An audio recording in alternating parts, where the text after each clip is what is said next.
Well, ladies and gentlemen, welcome along to the Garrett International Drifting Cup for 2024. On the commentary tonight, Warren Seard, joined by the one and only Tony B. G'day, folks. G'day, Drift fans. Thank you for sticking around. It has been one hell of a day here at Sydney Motorsport Park. We have seen the fastest cars on the planet, breaking records, having an absolutely awesome time, but it is our time to shine right now. We have got a whole bunch of drifters down in that paddock ready to go sideways and send some tyre smoke right up into the sky. It was an eventful evening last night. We were getting through our pool battles, but we're not quite finished yet. We've got to work through some of those, and we've got some of our drivers already warming up their tyres. Drivers from all over Australia, New Zealand. Let's bring you up to speed with where we're at. Pool A, Luke Beersmith, the sniper, defending champion, has 7 points locked and he's looking odds on about going into the top 8. He is followed by Saxon Moyes and Roger Ironson. Now those two have a battle head-to-head effectively to decide who's going through. Pool B, Matt Harvey with 4 wins on the trot, highest point scorer so far on 8. Ben Barnes got 4 points in the bag already, and Alex Sharker 4 points. Pool C, now we do have a change there. Brendan O'Grady has pulled out. He cracked his block, so Brendan Bennett comes in and he inherits his points. Masashi Yokoi and Rob White, though, hot on the heels there. Both of those two pushing hard to go through. Mad Mike Widett get himself 6 points, even after a bit of a mechanical gremlin late yesterday. Brody Marr 4 points, and Matty Hill 4 points in the bag for him as well. Yeah, so what an eventful night it was here at Sydney Motorsport Park. We saw all sorts of contact. We saw drivers getting better and better and better, and tonight it comes down again to putting it on the door, to hitting the prescribed marks, to doing what the judges asked for, right? There are 3 judges, in fact, that it's all that matters. Let us know, get involved in the live stream. We love hearing what you guys think, but at the end of the day, the 3 wise men are the decision makers, and here we go. New Zealand fielding, Manawa 2, Get Loud, Jaron Olive Croner, the V12 parts trader, RCF. He comes to the line first, he leads away, and he is up against, I believe it is Michael Jin. There we go, Michael Jen, Dory Junkie, Toyota, big body sedan right up on the side. Can we get a clean switch back through the middle, of course? Yes, we can. Jared pushing wide on the throttle and heading up the hill. This is your first laps, ladies and gentlemen, and these boys are doing well, doing very well. Now, this is Pool C. They didn't get a chance to finish Pool C and Pool D. So this is what we're doing at the moment, is we're running Pool C. They get to add their points to their tally. We had 5. We were trying to get through 5 rounds. We are going to finish our 4th round for Pool C. So here we go. On the replay, Australian Drift Club drone action. A little bit of a wave in there from Jim just as he came into the section there following Jared. Jared, one of the drivers who's got better and better and better the more laps he's had, right? Absolutely. This is his first time back in that car. He was here back in 18 with the naturally aspirated V12 and the S14 chassis with the Lexus RCF. Still something he is learning, and no doubt there are a lot of people right behind Jaron there in the parts trader machine. And shout out to the boys from Muff Tech as well, who are also supporting Jaron via parts trader. And that's definitely Michael Jin there behind them. He's a little bit bigger than our... Now, Daigo Saito was sharing that car and still is. So correct. We'll see Daigo in that car potentially as well, depending on how things play out. Look, we're a little bit kind of... We're trying to keep you as informed as we can. Yes. But look, things are going to play out based on how the decision makers see things relative to our time certain finish here. So, look, do what we do best. And full credit to Michael Jin for loaning his car to Daigo. We don't want to ever see a competitor go out via mechanical issues. But here we go, second part of the battle. Ladies and gentlemen, Michael Jin in the lead. He initiates over the side of the track, pushing hard. He has cut the corner just a little bit, not leaving enough room for Jared to get up on the side. Second half of the lap looking okay, but there is a bit of an error on initiation. Look, the boys were having a bit of a hard time with that car. It did have some steering gremlins yesterday. I did find out from the lads that the JZX did have some steering gremlins. They did sort it out. But look, at the confidence at going into turn 1, they have to go so fast. Let's check out this replay. Here we go. Let's take a look at how... So Jaren's sitting exactly where he's been asked to sit.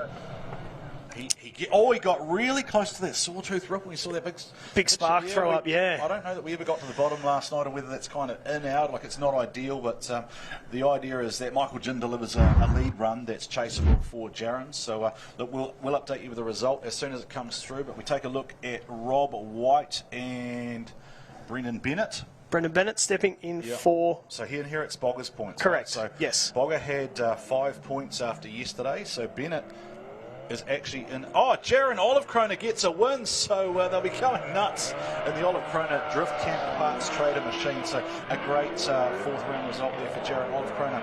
Rob White, he was much happier. He was much happier when I spoke to him today. Yes. And he looks like maybe he's found that balance and that speed back. That is a happy lap from Rob White himself. Make it super. 370Z in the lead. Hey, take nothing away from Brendan Bennett stepping up when Bogger unfortunately had to retire the car. He did have the cracked engine block. Really unfortunate to go out that way. Just took a bit of that sawtooth ripple strip yesterday afternoon. But Brendan's going to look after the points for Bogger. All right, we'll get them to cycle back through the pit lane and we'll spin them around and Rob White will have a chance to chase it down. But let's have a look at the replay. Ladies and gents, Rob White initiates hard. Big weight shift of the 370. Holds it on angle, switches back, allows Brendan Bennett a chance to catch up there a little bit, and then on the loud pedal, NASCAR V8 under the hood of that car, just drives away. So much grip and forward momentum. But he did hang it out there just a little bit before switching back. Certainly not terrible. It was a really, really solid lead run from Rob White. Are we able to get a little bit more camera audio just so we can hear what the cars are doing? Okay, warming up on the line for the next battle. Brad Toohey action in there, but they've just arrived back to the start line. Our starter will give them the thumbs up. There we go, and they're away from the start line. How good was Rob White hitting all of his sponsor mark, right? Absolutely spot on. He's yesterday, just absolutely everything.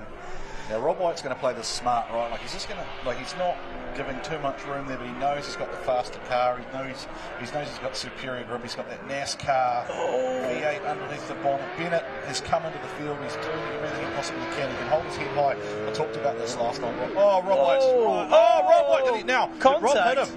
Did Rob hit him? I think contact. Now, this is going to be interesting, right? Because he's made contact before the end of the section. And what's caused that? Because that means Rob's probably kind of where he's not supposed to be. Hopefully this drone footage will give us a little bit more angle. Here we go. Okay, Brendan Bennett initiates well. Puts the bumper right out nice and wide. The judges were very specific about that on initiation point number one. Here we go. Rob had to crank some angle there, though, didn't he, to slow himself down? Look, that zone, where those cones are, the drivers need to be 1 metre away from those cones. So he was too deep into that zone. Yeah, Rob surged up and made contact. He's just pushing up on him. And that was a wheel-to-wheel. I saw chunks of sparks and everything coming off the side of the car. Wow. Okay. We'll come back to that. Look, so we're going to pick up where we left off last night, are we? We're just going to start smashing into each other and making for a good show. It is not bumper cars. No. We want to get through cleanly. We want everyone to battle right to the very end. We're not even in our top 8. We're not even in the final section yet. This is just the pool battles to determine who goes through to our top 8. Rob White gets 2 points. Rob White gets 2 points. Now, if you did not join us last night, we are in a pool format where you get 2 points for a win. You get 1 point for a draw and you get 0 for a loss. So we only have Matt Harvey so far on a maximum of 8. And the other drivers are all still fighting and with a bit of a chance to make it through. Now, this is one of the danger drivers to watch, Tony. Masashi Yokoi, multiple-time D1 GP champion. Now, he is he's massaging that run just to stay where he needs to be against Brad Toohey. There was a little bit of an unsettled moment there for Yokoi. Brad Toohey, though, seems to be a little bit down on the power and speed we normally expect from him. Look, we know that Brad Toohey did have an engine failure last year and he's subbed out his standard basic bottom end into that car. So he's certainly going to be down on just a little bit of power. He said he was just going to send it anyway, but we know Yokoi is just so fast. Here we go. Initiates wide, sits the bumper out nice and wide, gives Yokoi enough room to get up nice and close. The switchback was maybe just a little bit slow, but Yokoi has a chance to surge up on the inside. Climbing that hill. Yeah, I don't think the angle of the car just actually changed. I was just put off a little bit while it came back over the ripple and unsettled itself, and it looked like it kind of went one way then the other, but I don't think it was actually a material change there in the angle. As we take a look at the replay, someone's in the engine bay. In the engine bay. That's new. I wonder if you buy that upgrade from Super Cheap. No, I think rear radiator certainly helps. What's going on there? Now, we do have Kez in the pits, so I'd love to know what's going on there, because Kez did a great job for us last night finding out what's going on. There's furious activity. That's the cooling. That looks like the rear cooling lines going in through the cabin and out to the back rear radiator. Is that leaking coolant potentially? Ooh. And is that what's maybe unsettled the car? The cooling lines on this? Oh, geez. It's either coolant or water or oil. Wow, the boys will be under the bonnet there trying to sort that out from Rob White. Rob White does get 2 points. I think that's Rob just maybe, is that Rob has changed there? Maybe just appearing for a little insight from the pits here as we see Brad Tui take the lead now with, Brad Tui will be in the chase position with Yokoi in the lead here. And you'll get an idea here just how fast Yokoi is. So fast on initiation, hanging the bumper out nice and wide. That is a critical part of the lap. Switchback is nice and solid through the mid part and really deep into the zone and up the hill. It's like Brad's struggling. Lost in the smoke, just didn't know where to go, had to come back out of it. He's almost lost all angle there. But I spoke to Yokoi at our driver's signing, and there's clearly a language barrier, as there is generally when I speak to most people who don't understand what I'm saying. Plenty of smiles, though. I said to him, are you at maximum speed? And he said, no, I can go faster. Okay. So we haven't actually seen like a full noise from him yet. We're seeing kind of, let's get it into the top 8. Is he saving it? And then I think he's looking at Vesma, he's looking at Harvey, he's looking at those guys who have got the extra speed through the pools, and those are the dangerous opponents for him. So Yokoi gets the win, and that will lock Yokoi into our top 8, I believe, because he will now have 6 points. Yes, indeed. All right. Next battle on the line. Starter sent them. Here we go. Ladies and gentlemen. This is Mitchell Jeffrey, Flash Smith in the chase. Yeah, Mitchell Jeffrey, he was grumpy, wasn't he? He was unhappy with himself for missing those gears last night. Had a couple of misshifts and was just a little bit disappointed, but he's come out firing in this lap. Flash Smith just being left behind just a little bit there. And Flash is a story in himself, because we heard last night Flash Smith battling Matty Hill, who taught him to drift at the drift school a number of years ago. So the master and the student, how cool is that? So Flash Smith, and again, we'll probably reference a little bit that there was a bit of a story told last night. Flash Smith didn't even know he was driving until Thursday. He hadn't planned on being here. He was part of sort of an active reserve pool, and he moves into the competition as we go down to Cairns for the first time this evening with Rob. Thanks, guys. Appreciate it. I am here with Rob White. Now, you were just saying you wanted to go over and say a bit of a sorry for a little bit of contact you had. Can you talk us through what happened? Oh, yeah, we're just, been put on a great line, and we got behind him, and it was just chasing him at the hill. He did say he was underpowered a little bit, so we did creep up, and I was trying to keep it off, and I think our front wheels collected each other, and then it sort of sucked me into him a bit, so it was a bit of trying to keep out of him, but we touched front wheels coming at that last clipping point, so yeah, I am sorry. I can see he's adjusting his wheel, so we've smashed a headlight as well, but it was just a little light contact, but still, he's out there trying to do his best, and as a reserve tonight, we don't want to go around and damage anyone's cars, so it's all good though, but all in all, besides that, the car felt great, so a little bit grippier tonight. I went and found that was a lot grippier than yesterday, so I'm probably giving away the secrets now to the drivers. I might shut up and just, but yeah, make it super, and we're going to go out there and try and get the top 8. There it is. Fantastic. Well, thank you so much, and I know the guys have got a bit of work to do. We'll head back up to you guys. There it is, Rob hitting his sponsor marks as always, delivering value as a brand ambassador, as Rob White does, as we watch Flash Smith and Mitchell Jeffrey. Mitchell Jeffrey tucking into the chase pocket there, Flash Smith. Flash Smith. That was getting a little bit. It was outside the section, but probably not quite the chaseable run that he would have liked to deliver. So it's unusual for Rob to say too much like that, feeling he's giving away trade secrets. I also observed that it looks a little bit chilly down there, Tony, as you experienced last year. Jumpers on, yes. They're certainly a little bit frosty down in the pit area. Don't give away all the secrets just yet. We are still working through the pools. We haven't got to top 8. Don't give away too many secrets just yet. Here we go. We'll check out the replay. All right, Flash Smith initiates on power, and it just comes out of the drift before the zone and collects the inside ripple strip. Oh, that's really unsettled the car. It's bouncing up and down. That's going to be an absolute handful right up the hill. Mitchell Jeffrey's just allowed to just hang back a little bit and make sure it's a safe battle. He's done a great job. Look, Flash Smith, it looked like a bit of a handful for him, but he's done. Mitchell Jeffrey's done a great job to avoid any major contact and just play it cool. Looks like Matty Hill for the Spears Box team, and he is up against Ben Odgers for the Japan Drift Tours team. Zoo. Whoa! We're back where we were last night. Oh, well, I'm going to not hit you once. I'm going to hit you twice. Once, twice, 3 times a lady. The dive through the smoke was so aggressive from Benny Hodges. What's with people smashing into Matty Hill? Oh, man. Matty Hill's been in the wars. Who did Matty Hill upset? This event? I'll tell you what. Is there a Matty Hill voodoo? It'd be a good-looking voodoo doll, wouldn't it? It'd be a smooth, very chiseled. Yes. Yeah. Matty Hill must just be wondering what's going on. Look, he was in the wars yesterday. He had an electrical gremlin that caused a contact with Mad Mike. He was very sorry about that as well. You know, obviously they had a bit of a drama. Now he's had it coming together with Benny Hodges. Let's have another look at the replay. Was it just... I mean, Matty Hill was very well set up, very wide on the zone. Everything was looking really cool there. His switch was great. Benny Hodges just really aggressive. It's just aggressive, isn't it? Because there's nothing else there that you can really see. There's no notable drop-off in the smoke or wheel speed. Anything like that. Look, conspiracy theorists abound. Yeah, look, from what we can see from the drone footage there, it looked like Matty Hill was... You know, he's transitioned, he's got back on the gas. But look, yeah, Benny Hodges comes through with a rapid rate of knots. He knows he's going up against Matty Hill. He knows he's going to be fast. Yeah. Two JS15s.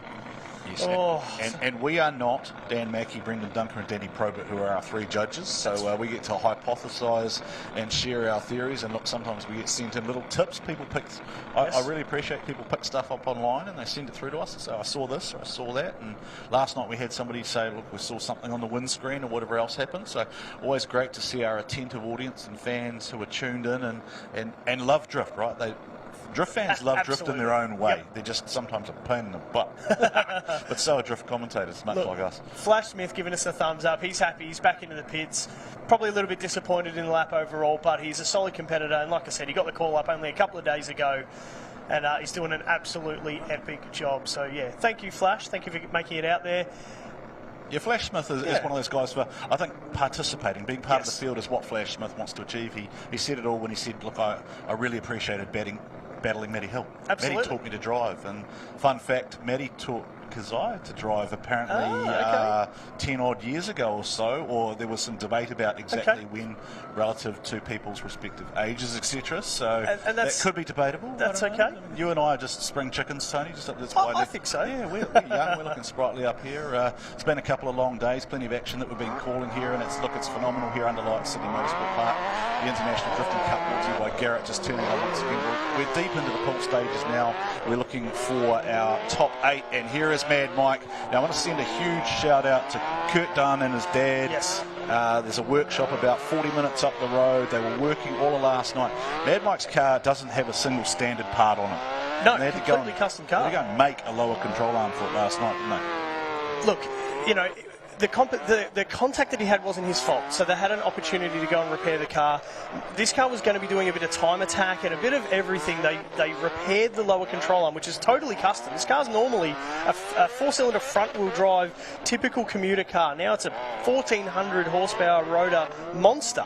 So they had to go, but that is the drift spirit of our community, and they sent it, went to the factory, re-welded up the control arm, and he's back out on track competing like a true champion he is. Now, Mike is leading the Kiwi charge too. He's on 6 points, so he's well positioned to go through to the top 8, but this is going to be his sternest test so far. Because Brodie Mayer, I had a chat with him earlier, 938 horsepower out of a 2.3, which makes this thing 407 horsepower per litre, which is easily the highest in the field. Insane. It's an SR 2.3. It's billet block SR, which is just, that's how you get the numbers out of these engines, and you keep it, I'm going to say semi-reliable. You know, there is a fair amount of maintenance that goes into keeping that car going. However, it's not just about the engine. It's about the driveline. It's about how gripped up the car is, and the thing is an absolute rocket ship. It is his own shop now, isn't it? Is it Mars Performance? Is it? I think that's what he... That's their brand, yeah. That's their clothing label and their brand that they've started down in Tassie, but it's a Drift League workshop. Drift League, of course, is the Tasmanian Regional Series, which Brodie is promoting and organising this year. So let's see what happens. So Mike will have the lead. Interesting, just watching him come out there. Just chilling, relaxing, coming over the line. Yeah, Brodie's sitting back here, just giving Mike room to do what he needs to do. Now he's going to have to really judge how fast that Mazda 3 is. Mad Mike is right out on the edge there. Now he has collected the cones with that big overhanging rear there. Now, the judges will be aware, though, of where Mike's rear wheels are positioned. It is, I mean, because it's still running time attack speed, right? It's got that massive canard hanging off the back. that rear splitter, the rear canard, it hangs half a metre off the back of it. It's absolutely enormous. Now the judges have said they want about a metre off that off those cones on the side of the track there. So we'll come back to that. We'll let that happen. The switch and everything was pretty good. I reckon Brody's just hanging back a little bit so that he can go on the attack up the hill. I would not want to be a judge because you are literally subjectively trying to work out where the rear wheels in the rear of Mike's car are relative to the underhanging tray, right? Because it would be a bit like almost if you clipped the kitty litter somewhere and you broke a cable tie and a bumper flicked around, right? That's still part of the overhang of the car. It's not actually where the rear of the car is. As we see Sean Pottrell's on the AirTech sponsored machine, air conditioning and mechanical services and electrical out of the Taranaki region. There's Jaron in the background. There's Brandon with that is one of the greatest haircuts in all of New Zealand drifting. Look at the Pantene on that thing, isn't it magnificent? Chris Diggles would be so proud of that one. Glorious curls. Just warming up the diff maybe and the gearbox there for Sean Pottrell. Now Sean had an aggressive night last night. Yeah, to say the least. Yeah, didn't really go the way he probably expected it to. Thank you to our team who are working in the background there just to give us the absolute sights, sounds and experiences of the International Drifting Cup. Mike will be in the chase position this time home. Brody's trying to make a statement. This is a statement run. Wow, Brody Mark, absolute rocket ship, but Mad Mike will chase him down with all of his skill, talent, experience and ability. So Mike did a good lot. Mike kind of fell back. He kind of went to, so what the judges said last time was kind of went, okay, if you've more than 3 car lengths back, then go to the judge line. Correct. Yes, so they don't have to emulate for proximity really. Like they didn't want to see cars dive for the sake of diving. If you fall more than 3 car lengths back, then you go to the judge line, which is almost what it feels like Mike's tried to do here. So he's aimed outside, inside, tried to fill that second zone there again. So Brody Mayer gets the call. Now, that is going to do some interesting things to Pool D with Mike already on 6 points. That will move Brody to 6 as well. Is that right? Mike was on 6, Brody to 6 as well. Should be. We'll wait for my timing and telemetry. We'll wait for that to officially update for us so that we don't update and then someone says, well, you guys said, which is actually... the answer to that is that everything is Tony Bishop's fault. If you're watching last night, then you would have seen cars falling off the track, and every single time one fell off the track, Tony had just finished saying how well they were doing. Sorry, that is my fault. But look, Brody Mark gets the win. His lead lap was a little bit tidier. I'd say he just put it in that outside zone, which was enough to make it all happen. But credit to Mad Mike and the team for getting that car back out on track. He's not out of the game yet. We'll see what transpires now. This is the decider for second place, most likely in Pool A, with Luke Viersma already on 7 points. Saxon boys, Roger Ironson, the young gun, against, I believe it's South Australian. Yeah, correct. Ironson is fast tonight, hanging with the young fella. I know Saxon Moyes said to you he wasn't happy with his driving last night, but it looks like he's picked up the ball and he's going to run with it tonight. Saxon was telling us that last night he was just struggling with the car a little bit. They worked out he was having boosting issues. He was only having 8 PSI of turbo boost pressure when the car was tuned for 20. So the car was very much down on power, but it looks like it has got all the beans right now. Roger Ironson closing up. He knows that Saxon's going to do a confident, controlled first lead position. Roger's got all the space to be able to catch up again. Maybe drop back a little bit just because he bumped over that ripple strip there, but Saxon's so fast. That's a great lead run, right? That's a great chaseable lead run from Saxon. It's Brody and Mike shaking hands down there in the pits. Just what you'll see here is that I love drift hand talk.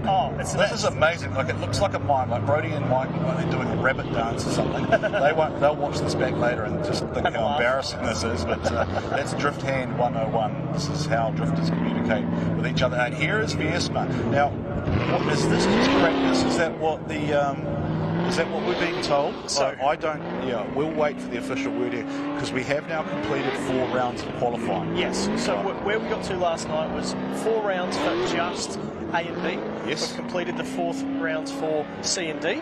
Right. But we want to give everyone a chance to warm their car up so they're ready to battle for the top 8. Right. So we're running. So this a full round. I just got to note that this one is a bye run for Viersma. Right. So this is effectively a safety sight for a guy who's already on 7 points. So we maybe, I don't know if we actually have the ability to speak with the judges in terms of how the decision has been made. We do have a little bit of information here. So we got a 5-minute rule called for Matty Hill. Yeah. But unfortunately, Ben Odgers also has car issues. Right. So Matty Hill gets the win because Ben Odgers' car is deemed unsafe. So that was back a couple of battles ago. We'll come back to that. Yeah, let's have a look at what Sachs and Moyes. Now that was weird. That was a weird looking initiation. I think Roger just struggled to get the car to go sideways initially, and he's pushed well too wide. He is pushing very, very hard. Saxon's just breathing down his neck, nearly trading paint, rubbing just needs to do the right tyre thing on door. What we have seen too is we've kind of seen a couple of drivers who've seen a mistake, but then for whatever reason they've chosen to kind of then overdrive from that point, and then they end up making a mistake themselves, and it's almost like they haven't really thought about it. I sort of assume that a spotter would be in the air just saying, hey, just back out now, right? There's been a wheel drop here, or there's been something. So it was just weird from Roger, like it didn't go when it was supposed to go. And then here, just pushing a little too deep. It seems like his whole lap was a little bit delayed. He didn't really initiate into the position where he needed to, which then delayed everything else. All of the subsequent movements after that were a little delayed, and it's pushed him wide on that outside zone, unfortunately. All right. If you are tuned in on the live stream, let us know where you are tuned in from. We always want to know who is tuned in from the furthest away. Saxon Moyes gets the win, and the 2 points. Saxon Moyes gets the win, and the 2 points. I think actually, I'll retract that statement because I haven't had that clarified yet, right? Because that is a Pool A battle. Is this mechanical safety? Are they still scoring? Are we doing we need to confirm if we are doing a complete round. So Saxon Moyes gets a call there, but this may just be mechanical sighting. Luke Viersma is definitely doing mechanical sighting, and he was on. Like, this kid is good. So this would have been a battle with Angus Kidd. Yes. Unfortunately, Angus Kidd had some steering issues with his Supra yesterday afternoon, yesterday evening, and it was just... It was too much of a handful, the car, and he's retired. The word handful doesn't even describe what that car was. I don't think it actually completed a single lap under full drift power. It might have maybe made one. And look, it's the conversion to electric steering away from the hydraulic, and it's some electric tunable settings, or the way the built hydraulic pressure was having a bit of an issue. It just, unfortunate for Angus Kidd, but our defending champion absolutely put it on the line. All right, let's go down to Keziah in the pits and see who she's speaking with now. Oh, guys, this was so exciting. When Brodie pulled in here, he just leaped out of the car, celebrating having that win against Mad Mike. What's going through your mind now? I was definitely a little bit excited. We pulled in pretty much an all-nighter last night to put a new rear end in the car and then put a front end in it after the demo. So pretty untested, but I actually went over to New Zealand last year and drove Mike's Summer Bash event, and he's all about having fun, putting smiles, putting it on for the crowd. So I just tried to send it. I feel like we had fun. So, win or lose doesn't really matter. It was fun regardless. And the banter down here is just great. Mike, what's your take on that battle? Yes, they leapt out of the car and leapt out of the gate like the car is just an absolute bullet. And we call this car the bullet, but for drifting, trying to get this car's over 1,500 kg, so getting it off the start and up to speed is probably our biggest challenge we have this weekend on this drift course.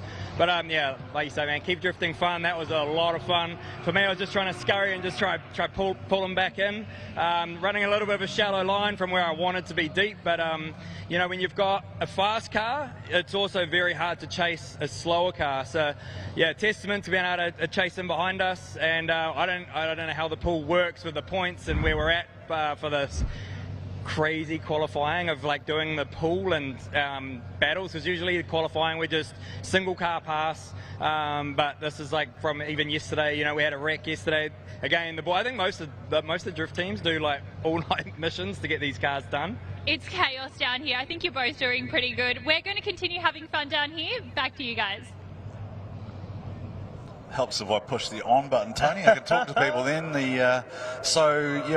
We're awaiting confirmation too, because Pool D definitely looks very, very interesting. We'll wait for the official call in terms of how the scoring is going to work out. You've got some information there, Tony, just coming in? We just saw the first part of the Daigo and Alex Shaka battle. Now remember, folks, Daigo's car from Japan unfortunately had some mechanical issues yesterday. Michael Jin, absolute legend, Volino, Dory Junkie, Toyota JZX, offered up the keys and said, hey, go for it. Now, this is the second part of the battle. Here we go, ladies and gentlemen. Alex the Shark in the lead, Daigo to chase in the Volino, JZX, here we go. All looking controlled so far. Switchback is good. Now is the opportunity for Daigo to get up on the door. Sharka in control and blazing up the hill. Wowee, what a lead run from Alex Sharka. Daigo just dropping a wheel. There's a wheel there from Daigo Saito. Now, he's in a car that he's done 11 laps in. Tops. Yeah, 11 laps. He jumped into it last night without even having driven it. So gives you an idea of what a talent is. Unfortunately, major mechanical failure for the Methanol 2JZ that he brought across. So Michael Jin, Bolino ex-Dory Junkie, offered up the keys and the car doing double duties. We saw it last night. It sort of didn't behave, and then it came on strong at the end once they got a bit of speed. So I did some investigation into that one. It did actually have some steering issues. Right. So once they got back to the pits and they were able to really investigate the rack and all the steering components, they had some loose bolts actually in the front end.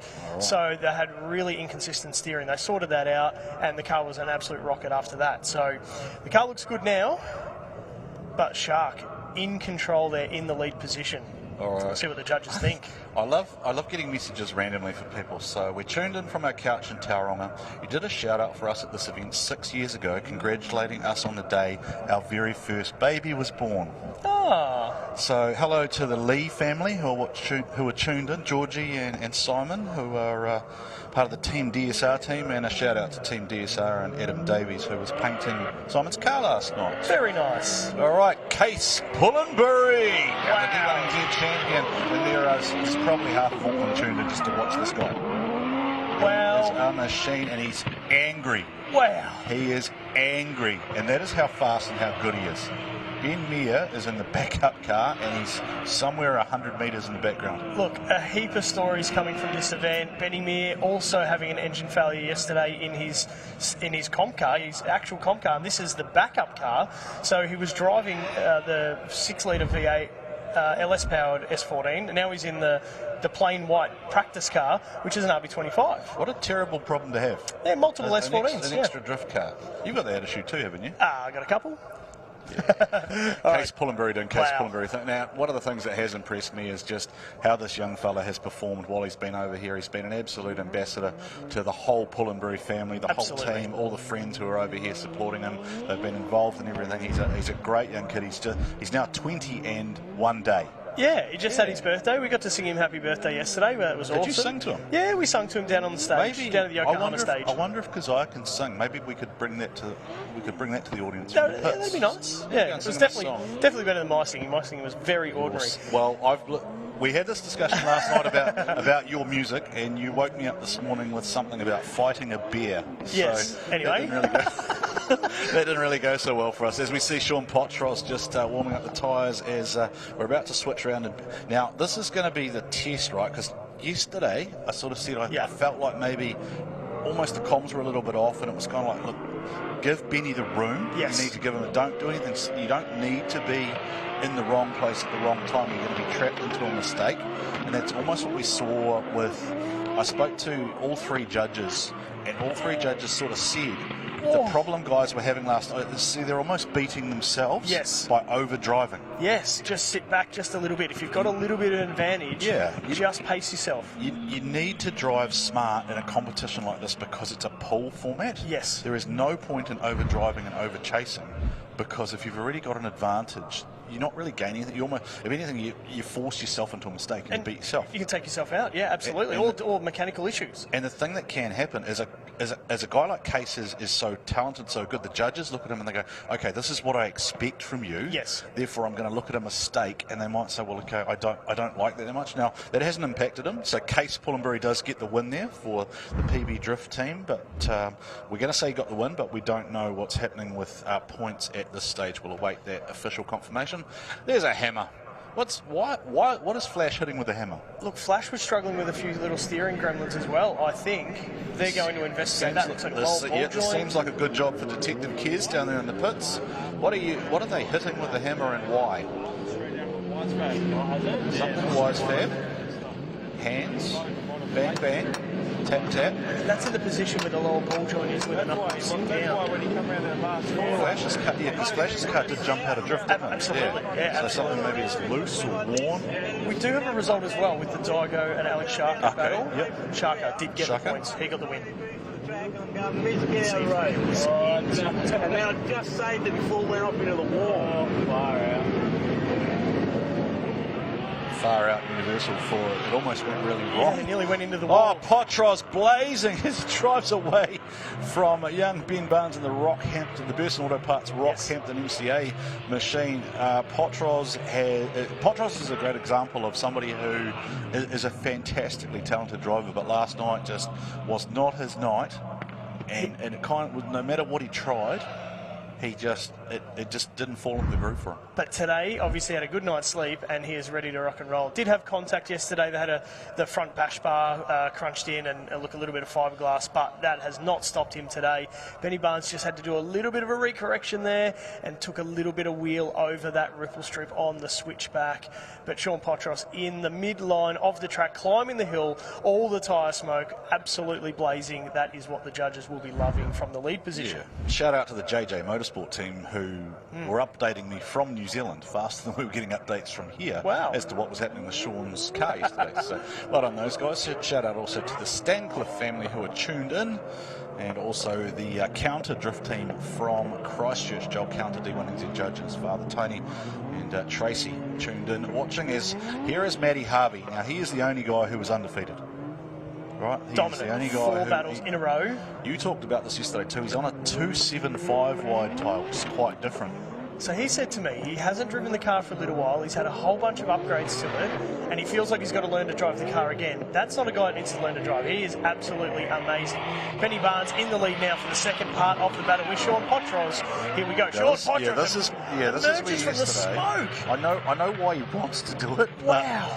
Yeah, it's just kind of the judges' feedback on the Thursday night was be 95% at 1, so that you can be 95 or 99 at 2, 3, and 4. Right, not 110 at 1. And then have to fall. Unbelievable, unbelievable. That switchback and the emergence through the smoke. That was brave. Yeah, and I'm being harsh because I know how good Sean is. Of right? course. I hold him to a high standard because I know how good he is. He's a great guy. I help him out with sort of some media stuff and bits and pieces. He's a great guy, and he can certainly drive. But just doesn't need to do it. That's aggressive. Yeah. But look, comparing the two lead runs, both guys doing a very, very good job in the lead position. So the judges are going to have a hard time picking that. It looks like I think we saw it in the Super Cheap Super Lap shootout, right? It's a better track tonight. Yes. There's definitely a lot more grip. So actually, Kez can track down a little insight in the pits there in terms of what the drivers are feeling in the pits in terms of that track surface, because it seems like it's a lot grippier. Yes. And everyone's just that little bit faster tonight. We've had a whole nother day of... Oh, okay. So that's a draw. That's a draw.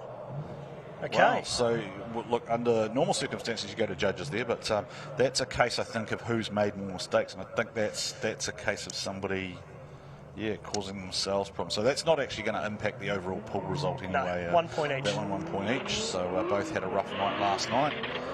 Now that's not Matt Grice, that is Com Keo in the AE86 who was subbing in. So Matt Grice, do we know if Grice is out, or is he just pulled out of this battle because it's Matt Harvey and there's nothing really for him to gain? Haven't got any comms back from what happened to Gricey. The car seemed like it was okay completing the battles and competition from yesterday. We'll see if we can get some comms on what happened to Gricey, but good on Com Keo for sticking around. He was a backup driver with Brendan Bennett, and they were doing all the practice runs and getting their eye into the track. And I said to him in driver's briefing, I've gone, hey, you reckon you'll get the call up? He's like, oh, no, I don't think so. That is a terrible Irish accent from me. I apologise. But he said, no, I don't think we'll be getting a run tonight. And look what's happened. Out he goes. All right. So... here we go. Halfway through, we're actually running through really fast. So I reckon we can run through this whole battle pool. So let's go down to Kez and see what she's got for us this time. Thanks, guys. Just a quick update on what you were saying there. I was listening to you talk, and Matt Grice's whole team have actually already packed up and heading out. So if that gives you any information on what you were just talking about there, I don't think we'll see him back out on track. Okay. So unfortunate. Thanks, Kez. I'm going to assume because we're in Australia, the car got bitten by a snake or something else that wants to kill you. Absolutely. Yeah. That was a spider in it. They just set on fire and ran away. Which is disappointing because Gricey was fast. He was so fast. Yeah, but he had a couple of weird things happen last night with contacts, etc. So obviously Gricey deciding that he wanted to preserve the car for another day, relatively high strung at 1,000+ horsepower. Matty Harvey. I didn't actually expect that anyone would go 5 from 5. No. But look, Comkio has got his work cut out. See, Harvey's got to sit massively back because his speed relative to Combs. Look, the spec of these two cars is two totally different power levels, grip levels. Matt almost had to have another go. Like Matt's almost just struggling to battle. He will just have so much grip in the Kumo S13. He just will be really struggling. But I don't actually think that that's Harvey's fault. Like, no. I think that's Matt being the showman. He doesn't want to sit back in an inactive chase and show disrespect to an opponent. But he's not chasing something that allows him to deliver. Oh, see, there's straight from Colm as right well. from there, right? Like, that's throwing Matt off because it's lost the speed. So if I was to guess, it's hard to tell from the screen, but you'd probably say Colm's car might be, it's easily 15-20k down on where Harvey would be at peak. Oh, of course, yes. Yeah, for sure. For sure, but definitely has a big So Harvey goes 5 from 5. Wow. And on the charge. Yeah, and I think him and Brody were fighting over who was my favourite Tasmanian, and they both moved back to Team Australia once I cut Tasmania off from being one of our islands. Thank you. And both of course were great mates of our big fella Moz, who is still with us in our memories, and we think of him each and every time we come to World Time Attack. My friend, you are riding with us in the commentary box tonight, and you'd be loving what you're seeing here at World Time Attack Challenge. I wonder if I can break your phone again, Tony. It hasn't dinged with any shout-outs yet, so I feel like we'll certainly get to that. Yeah, we'll do that later on. Brad Tui. And, he's clipped the cone. Now, that is a minor deduction. So, Brendan O'Grady, as we mentioned earlier, has advised that to crack his block, I think it was. Correct. So, that is Brendan Bennett. It's Brendan Bennett in place of Bogger in the green Hulk machine that is a little bit wounded. But Brad Tui doing a great job in the lead position. Now, Brendan Bennett did actually inherit 5 points, so he actually was in a good position to potentially go through to the 8, but I think that will go the way of Tui, I would imagine. Here we go, initiation, not too bad. The switchback from Brad Tui, again, not too bad. Out wide. Drone footage, absolutely awesome, the whole hill. We can see you guys up on the hill there if you're sitting in your car. Give us a flash of the headlights. Give us a round of applause as the cars come past, but not too bad. Okay, it's clutch for Grice, so apparently the clutch let goes, so pretty hard to drift a car like that with no working clutch, so he's out. So. I don't know the power level of Matt Harvey's car, but he just battled up against a 250 kilowatt A86. Let's get Kez onto that, so let's see if... let's see if Kez can get an honest power level out of Matt Harvey. Yes. In the Power Plus Kumho tyres entry. Now, he is, of course, somebody who's easily double. He's gone 5 from 5, so he deserves his props anyway, and he was happy on the signing stand today. So let's see what sort of mood he's in tonight, or whether he's quiet and softly spoken. Shout out to the team down there, all of our volunteers as well, who are working part of the International Drift Cup. That, of course, is Kurt Dunn, I believe, and Jade on the start line. Kurt's around there somewhere. Yeah, Kurt Dunn's about the same height as one of those cones. Down there. Yeah, could be him. Not sure. Kurt Dunn, of course, we gave him a little plug before because without him, the Mad Mike machine would not be on track. So Bennett this time will have the lead. Brad Tui will fall into the chase position. Brad Tui stays wide where he was asked to be. Brad's one of those guys who's he's a question asker, right? Yes. Like he clarifies everything in judges' briefings, and he likes to know exactly what he's being. Oh, now what's just happened there for Tui? He's had a couple of big bites of that. Brendan Bennett running the outside line, very, very good lead run.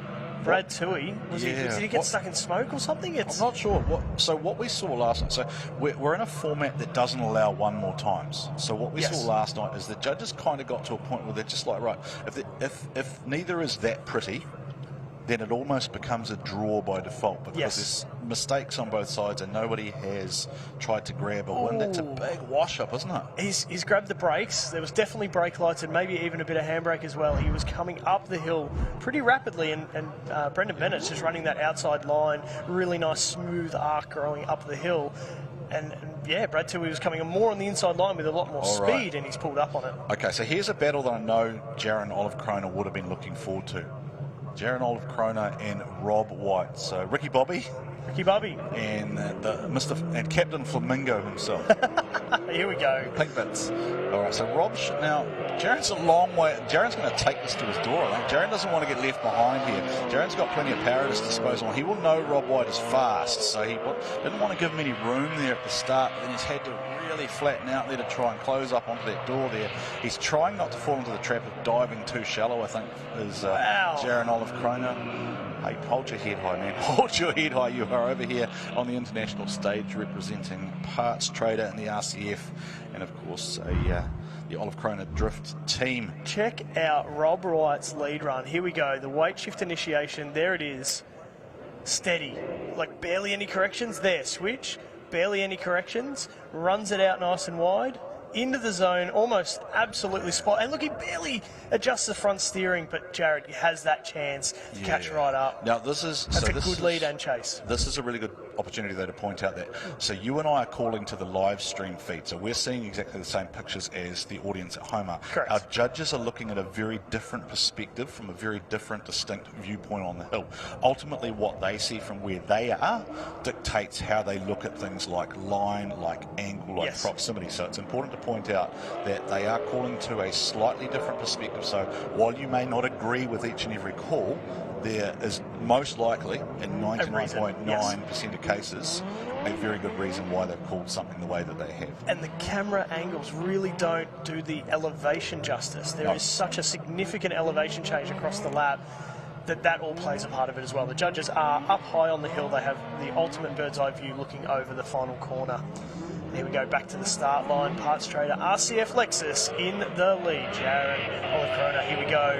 Initiates at the cone, switches out.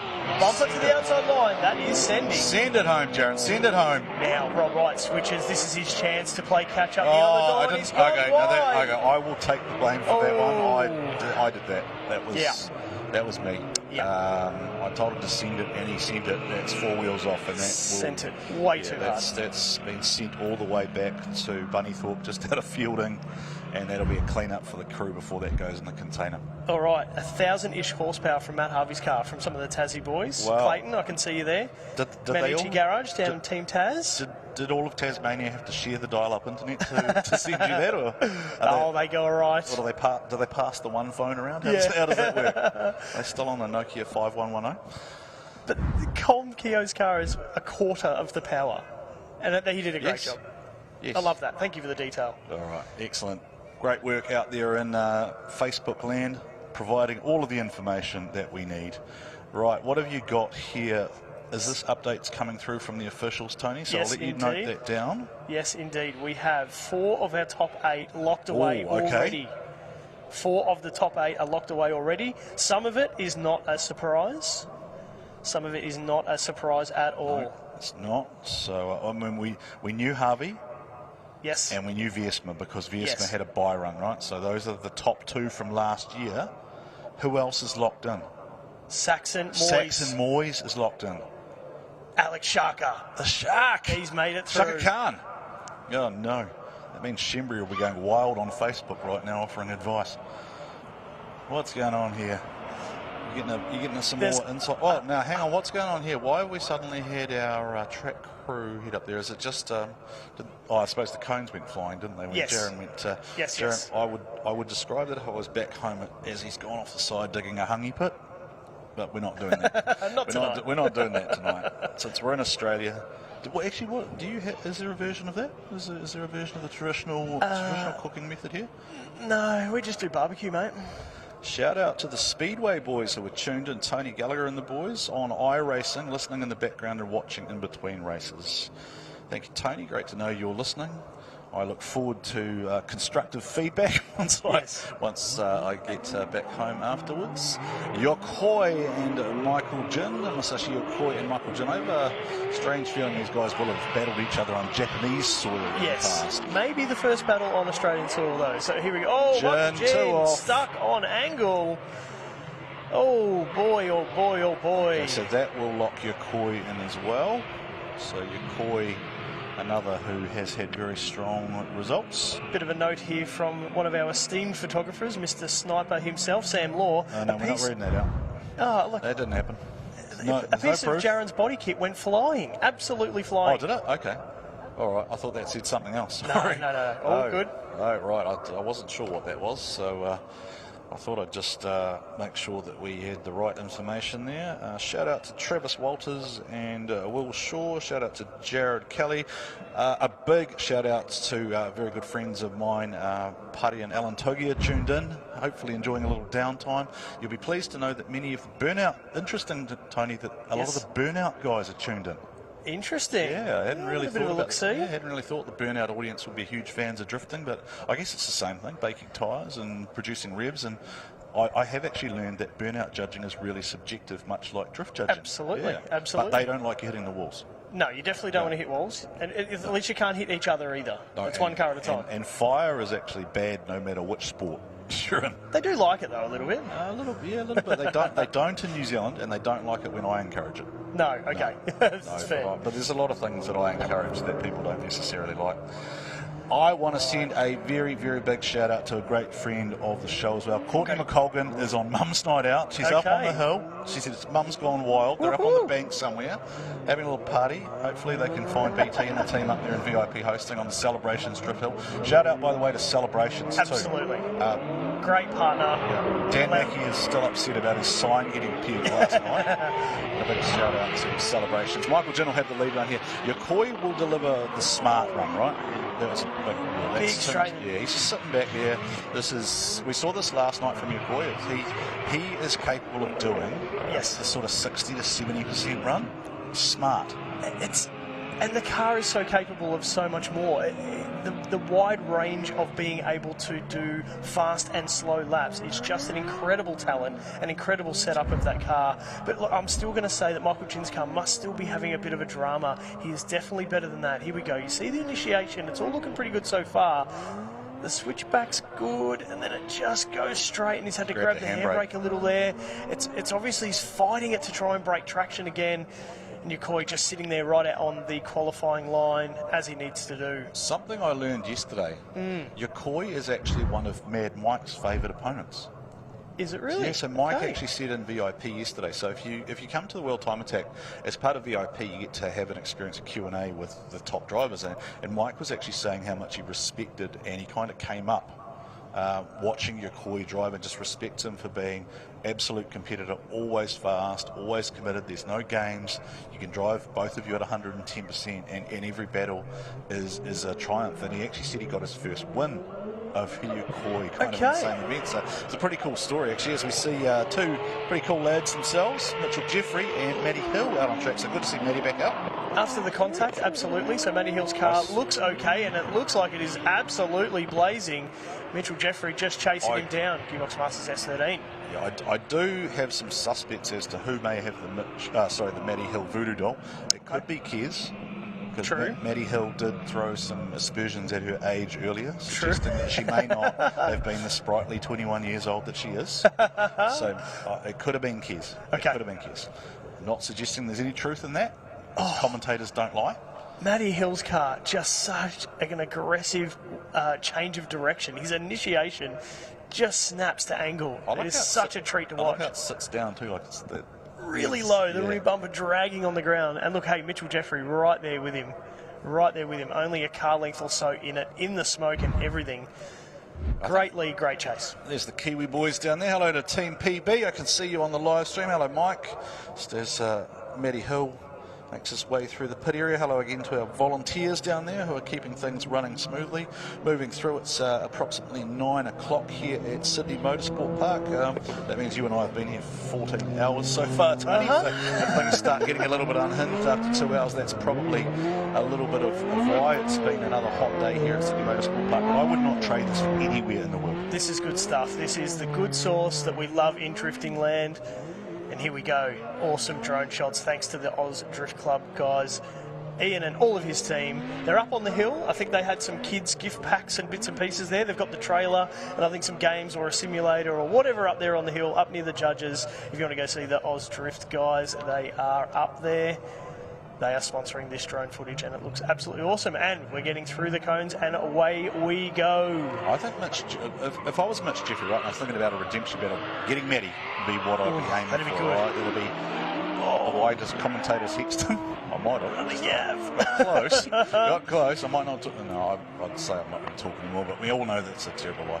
Look, I know that Mitchell Jeffrey got on the line then and went absolutely for it with everything he's got. I think he just went to really big angle and he's just had to hang on to that switch a little too late, allowing Matty Hill to be able to catch up.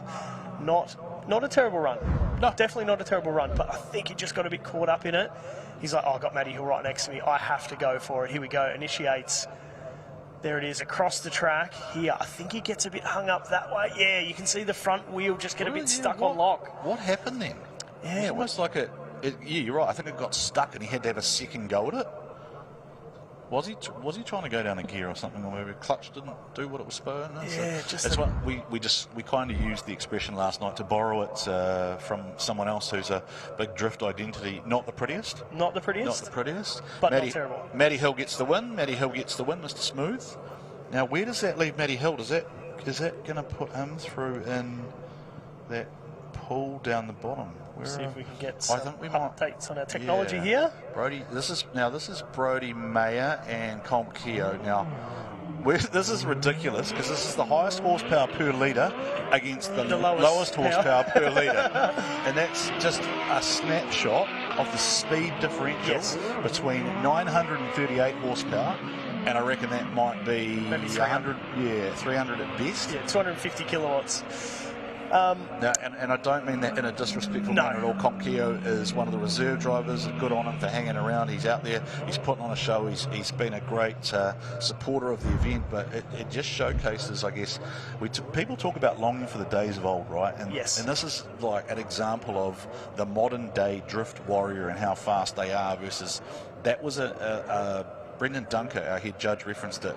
That was a D1 NZ car back in the early 2000s. Absolutely. Right? Absolutely. So 20 years on, that effectively is drifting encapsulated on the track, right? So you can talk about wanting the days of old, but you go back to that.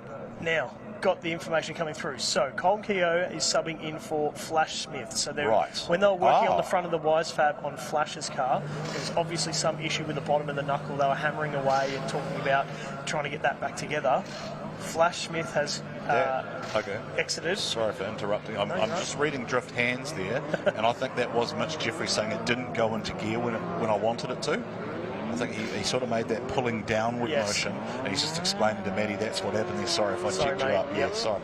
There's been a lot of apologising to Matty Hill. I'm not sure how I feel about that. Look, he's a good man. He's a good man. I'm just having fun because Matty is one of the identities, right, who actually, as part of the drifter stage today, actually took the microphone off me. And decided he would interview Kez. Yeah. No, he decided he'd interview Kez on how she felt about her first experience here at World Time Tap. Well, there you go. Quite insightful. So here we go with Colm on the lead and subbing in for Flash Smith. Now, can Brody tame the wild beast? No, he can't. It's a challenge. You've got to think the judges are going to apply some weighting right to the pure differences. Oh, no, Brody's gone off the inside. Brody's gone right off the inside. Shut it down. Colm Keogh shut it down. Colm Keogh's come out of the drift, coming up the hill. Yeah, we need a replay there. Just did Brody see it happen and just dive straight to the inside to avoid a contact? Let's have a look at the replay here. I do appreciate this FPV drone, by the way, provided by the Australian Drift Club. Now Brody had a real problem here, right? Like it gripped back up. Straighten. Yeah, gripped back up. So he's had another go at it. Now this will actually be quite now. Or, No, I don't think he did. Did he? Like, he's had another stopped bite of it, but I think Brodie was almost heading that way. I think Colm's come out of it because his front wheels are running over the inside of the ripple strip. He almost had to reinitiate because he was just coming in on the shallow line. Oh dear. Yeah, we'll know what the judges are thinking simply based on how many replays we see. Yes. Because if we kind of go to more and more, that indicates that they're thinking one way or another, and at least one of the judges has asked to see something. But if it disappears pretty quickly, it means they're all pretty unanimous in how they're seeing things. So this battle here is very important for Mad Mike. Okay, Brodie Mayer gets the win there, so that will lock Brodie Mayer, and I think because he got a win earlier than anyone else. Mad Mike. Now, who's chasing Mad Mike? Benny Hodges should Where be. is he? Where is he? He's gone. He's just gone. Oh! He's properly gone. He's properly gone. That's 2 incidents with Benny Hodges. There has to be something going on with his car. I think he did. I think they did say on the signing session today they were fighting the car a little bit. It just wasn't doing what they thought it would. But well, he's come out and made contact with Matty Hill. So has he got something going on with his own car? And even I think even a draw would probably be good enough for Mike to go into the. I think the 8. Yeah, because he did win in the first round, didn't he? Yes. So. Okay. There's a shout out to our drone pilot. The guy is a clever bee.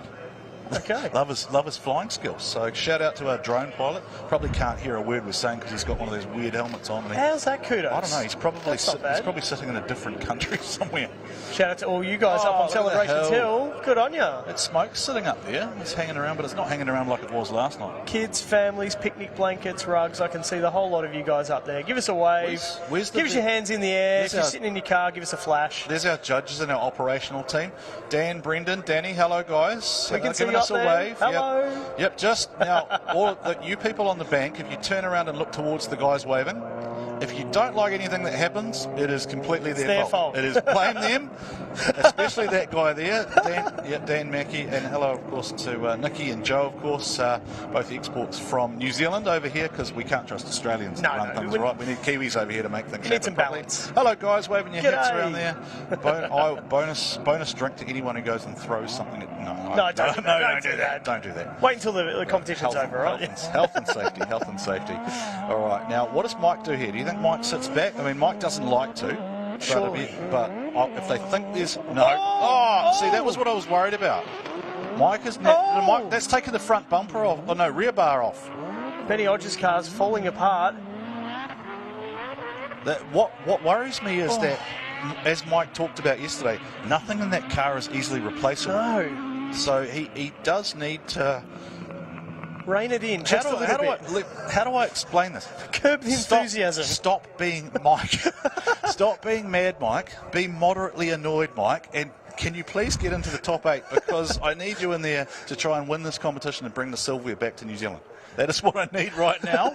Otherwise, Tony is never going to let me hear the end of it because we'll have an all Aussie and Japan top 8. He was so close on the initiation. Benny Hodges come across in front of him and took the bumper off. Oh, that could have been so much worse. Was he swung across? I don't know. I don't know how to judge it. Right. This is normally where we go to the judges and say, well, what do you think? But we're not doing that because we're in the pool. Yeah. Look, Benny Hodges does need the space to be able to transition across the track. So Mike was pretty aggressive. I can definitely say that. I thought he just left enough space. Maybe the splitter hanging out the front was the thing that caught it. I can tell you right now. I've heard Mike say at least 10 times today. Yeah. I am here to entertain the crowd. That is what I'm here for. Very true. There is no other thought in his mind. It is man versus machine. There's no tricks or anything fancy in that car. No. It is literally Mike versus a Mazda 3 that used to be front-wheel drive that now, madly enough, is rear-wheel drive, capable of 1,400 horsepower, quad rotor, twin turbo, 4 points of adjustment if he had done time attack today, but they didn't do it because it's set up for drift at the moment. And he's out here putting on a show, and every year he comes back and does it, and he's mad. Well, he's brought a different car here every year. He hasn't brought the same car each time he's been here. No, because he asks. Because he asks the fans. He almost says to the fans, "Well, which car do you want me to bring?" Yes. And then he goes and does. What competition do you want me to do? And then he goes. Now this was a 10-0 though, wasn't it? Because that's an incomplete. So my gut feel here, because we saw that contact and whatever else it was, I reckon we might almost see that. We saw it last night where we had a 10-0 or a 0-10-0-10 or a 0, and it kind of almost ended up being just a draw because it was. Yeah. for lack of a better explanation, it was just incomplete ugly and ugly, on both yes. sides, Yep. where the judges just went, there is no point, because we don't have a one more time, and trying to attribute blame in that circumstance. 1 point each, we move Yes. on, right? So that's kind of what I'm thinking at the moment might happen, but I'm not a judge. So We'll let them come back to us with detail, and we will give you that information. now, have we got further with who's locked in? We've so got far? the first 4 entrants into the top 8. Okay. Okay. Well, Confirmed. I'm getting smarter, Tony. Confirmed as a draw. Nice so one, 1 point nice for Mike, and 1 point for Benny Odges. Now, just been told. What now? What's going on here? What are they checking over? Because now this is where we learned yesterday that Mike said there's a huge difference between Mike asking for 35 pounds of tyre pressure. Yes. And what they interpreted to be 50 pounds of tyre pressure, because it was a breakdown in communication. So, Mike, hello, Mike. Hi, Mike. You probably can't hear us. Hey, mate. Yes. Having a good time as always smiling. Hopefully you didn't bend anything there, because if you could stop doing that, that'd be good. Kuato's got the data logger out there. So we have our first 4 entrants in. We've shared that with you, and this is one of the first battles of I went to the top 8. We're into the We're in top the 8. 8. So here's Veersma, the defending champion, and he is being chased by Alex Shaka. Shaka Khan, out of Sydney. And Shaka is stepping it up. He's not letting the young fella run away from the sniper in the WA built machine. Yes. What did I learn yesterday? It's called the Nullarbor. Something in the water in the Nullarbor. A long stretch of road Yes. that people go a bit crazy. Oh, it's not a river. I thought it was a river. No, it's big, a road. Big long stretch of road Oh, great. no turns. Right. 90-something kilometres. There you go. All right. I was talking about something in the water, and it's a long stretch of desert. Desert. Right. Yeah, Great. desert. Well Here we done, go. mate. On the replay, Luke Veersma. Here he is, nice and steady. The similar lap that we've seen from him this whole competition so far. So controlled and steady. Alex Shaka right there, though. There's only a couple of car links. Shaka's not doing anything wrong there. Like there's no stretching there of the lead. I reckon from initiation to from start to finish of that lap, it was about the same distance between both those guys. That is the face of Yokoi-san in the MCR machine. MCR factory with D-Max and MJC. And he said he hasn't gone to level 100 yet. He's got more levels. He can go up. He can go faster. So look at that. Wow. Look at that. There are 2 JC fans dribbling right now. Look at that thing. It's almost a show car. That engine bay was almost a show car worthy engine bay, and he's sending it out to battle. It sort of harks back to that was what they were, all right? They sort of originally built sort of the FD cars, etc., for the shows, the exhibition. auto salons, etc. Yeah, they were show cars. So, all right. So Shaka, does he feel the pressure and does he hold it together? I reckon there's a lot of Alex Shaka fans out there who will be cheering to see him get through to the top 4. Luke Veersma is going to make it hard. Luke Veersma is fast. Oh, Veersma. Right, this is what scares me when those guys tuck in like that. But Veersma, here he over. comes, the sniper, the kid smiling out the window. Look at Veersma. I'm going to say it, that was one of the best chases we've seen all weekend. He was right there. He transitioned through the smoke. He would have been blind for a second there and just emerged. I'm going to quote the Shrek movie. Go, do it. Veersma has layers. And there are layers like an onion. There are layers and layers and layers. And we're just slowly peeling them away as we get through the battles. I mentioned in my preview that I did for this event, it's so hard to win this event because you have to win 8 battles instead of the normal 5. Absolutely. Like these guys have already done 5, and normally you'd be done in competition, right? In a normal 32 or 16, most guys would, or even a 24, would generally qualify in the 16, and they would battle 16, 8, 4, 2. And right? then up, absolutely. And maybe a 32. So you've got 5 battles max. These guys are already 5 in, and they're still going hard. There's so much more driving that these guys have to do. Here's what's... So, do we know how the top 8 works? Are Harvey and Veersma potentially on the same side of the draw? No, they're opposite. They're opposite, so they can't. Okay, so they potentially can't meet until the final game. Yes. So do we have the 8 locked in? What does our 8 look like, Tony? Yes, we do. All right, so we had our first 4, which we shared with you before, Luke Veersma and Alex Shaka. We saw those battles. We have Brody Mayer going up against Rob White. That's going to be good. On the other side of the tree, we've got Matt Harvey versus Saxon Moyes. That's what you're going to see here. And Yokoi versus Matty Hill. But let's get into this battle right now. Ladies and gentlemen, that is a Matt Harvey versus Saxon Moyes Here we go, two guys on the door, side by side. Saxon Moyes is hassling him, nearly trading white paint on the side of the red car. Oh, he's There right is up nothing in in there. it.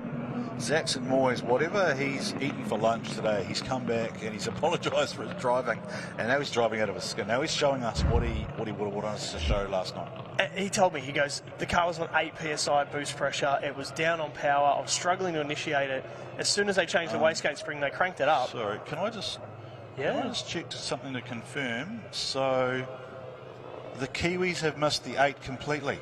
Oh. So the Kiwis have missed the 8 completely. Well, that's unfortunate for you, mate. I'm sorry. You're not faking that at all. So we've got Viesma Shaka, we've got Matt Harvey, Saxon Moyes, we've got Brodie Mayer and Rob White, and we've got Yokoi and Matty Hill. So the Kiwis have gone completely. Okay. I owe you something or other for that. Two of my guys that I chose at the start of that are still. 3 of my guys are still in. Just so you know. Just so you know. Right. I'm now. If you're keeping score. Yep. Right. I'm now Japanese. Yokoi is my driver. Okay. Right? Deal. I sumo wrestled with Ariel Suzuki this afternoon. So by virtue of that and the fact we had a sumo wrestling contest, I am now claiming Japan as my home country. How do you feel about that? You okay with that?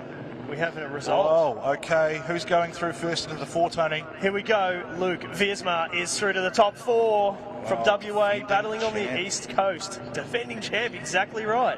We're moving through really rapidly, by the way, and I think you're going to have to go on. Excellent. Look at the smiles on the faces of the boys there down in the Viesma pit. Saxon Moyes, Matt Harvey. Can Saxon Moyes take out Matt Harvey, last year's runner-up? Or whatever? I haven't really seen anyone create distance over Harvey yet. I think this is the first battle where Matt Harvey's been really challenged. Yeah. He's been really challenged by Saxon. Wouldn't matter. I wonder if Matt thought maybe the car wasn't performing as well as it could have been, or just thought he was going to be able to reel him in, or Matt Harvey, clinical driver though, right? He wouldn't have wanted to do any diving or anything weird. So let's just have a look. So he's right there. In the smoke. Is he in the? He's there. No, he did kind of fall back a little bit there, and then he didn't quite get out to where he has been getting out. I reckon initiation point number 1, he was really blinded by the smoke and he was just a little bit delayed on his transition. And we are talking the finest of margins on that transition. I do know that last night a lot of the feedback was given. So we sort of weren't given visibility of this, but there was 0.25s. Wow. In a lot of the stuff. So just 0.25 decisions across 2 battles. The drivers are that close and the driving is that higher level. Yes. That's what we're seeing. Look at that, just sitting in the smoke trail. And just the transition, he might have just been a split second just a little bit slower. Didn't want to take the back of Saxon Moyes' car out. But look, Saxon's putting the absolute spot-on lead run, and there is nothing wrong with Matt Harvey's chase. There's absolutely nothing wrong with it there. It's just a split second on that transition. Oh man. Wow. Now, we're looking at Shaka and Viesma again. Why now, this is an interesting replay to be looking at again. Must be asking for it. Has someone asked a question here? Are they looking at there was movement there from Viesma's car in the chase position? That's the only thing I can see that I can think of that would have probably justified it. Maybe it's just a confirmation. Yep. Yeah, could be just a confirmation. Yeah, maybe it's just. Obviously, sometimes these things happen. That's why we're not judges, Tony. Absolutely. Look, the judges are going to be going through all of this information, really analysing it. Well, someone might have challenged. Well, the thing is, right, these guys are all spending $250,000 a year to drift at the top level of the game, right? And they deserve it. Absolutely. Right? They're entitled to have top-level judges doing the top-level job and providing the clearest information possible. So if it takes another replay, so be it. It takes another replay. There's another replay there. Saxon Moyes in the lead. Matt Harvey in the chase. I'm still really surprised that Harvey, knowing that he's got that 275 grip, was not able to close that up. Anyway, tuned in on the live stream, Darren Kelly and family. Hey. Hello to Darren and Hayley. Welcome, thank you. Good to see you guys tuned in. Hello to the Honours, tuned in as well. We do have a result. Yes, what do you got? Saxon Moyes gets the win over Matt Harvey. Young Saxon. Matt Harvey's first loss of this event. Wow. And with the greatest of respect, I did not expect Harvey to go. I thought Harvey was going to the finals. Absolutely. I thought you were going to have to go through Harvey. Oh, the full send crew. Here we go. Speaking of unhinged individuals, Luke Fink. Why did you do that with a 370Z and put a patrol on it? Put a patrol body on it? Because I could. Because I can. Why? Because why not? Because Fink. Because he's into drifting. It's a drift car. Because he's into four-wheel driving, it's kind of a four-wheel drive. Yeah, so for those who are not aware, as part of the event, we did have the full send drift crew. So that is a bunch of unhinged maniacs who come out and do entertainment-based stuff rather than competition-based drifting, hence why Luke is intentionally over-rotating the vehicle. 360s as he's entering down the exit lane. Yeah, just think things. Just filling in time. How are you going to win? Yes. Are you willing to pick a winner? Rob White, Brody Mayer, 2 Australian champions. Take both of you. Take each other out and let Japan win. I think it's going to be close no matter what. I think Brody's car's pretty quick, but Rob's such a good chaser. Oh, it could be anyone's game. Here we go. Brody Maher in the lead. SR23 stroker. Wow, how fast is he? That's too big a gap from Rob. Oh. He's been late on the initiation. It's almost like he was caught sleeping on the line and just couldn't get it off. That's a huge gap. This is what we saw from Brody last year, right? When he just rocketed his way through to the 4 before he did have some challenges against, it was Matty Harvey in the top 4. Yes, that last year. Because we were talking about the Battle of Tasmania. Yes. For mayoral rights, or the kingdom, or whatever, the crown. And I'm pretty sure it was Brody having some mechanicals, and he ended up in 4th because we had Glenn Omerod in 3rd place last year, who's sitting up on the hill, up on the spectator area. A bit of a shout out to Glenn Omerod up there. Brody's car is just so fast, isn't it? Yeah, I think actually you're right, because he went out, he battled Harvey and he went out, and then I don't think he could do the 3rd and 4th place battle because I think the head lift, something like that. Yeah. I don't want to say. I hate saying things like that because he's still in competition. Yes, we don't want to jinx nothing. So I don't want to be blamed for anything. So a couple of the tents being packed up down there. You're on prize giving duty too, Tony. Just hopefully you remember that, because you do need to go up there onto the track and do the victory celebrations, the closing address for us. Absolutely, on behalf of all of us. Rob pissed off. Did you see that? Did you see him rock it up there? He's angry. Rob's angry. He's fired up. I love watching Rob drive when he's angry, because I love hearing this NASCAR motor sing. It revs. It revs so well. Kez, if you can hear me, by the way, if you could find out for me, is it a TRD NASCAR motor or a Dodge NASCAR motor? I'm not sure. We were trying to work it out last night. I just love the sound of it when it's on full noise. So Brody knows. Oh, Rob is fast out of the gate this time. Maybe Rob just lagged a little bit on his chase. But Rob's so fast now. Brody's got to chase him down.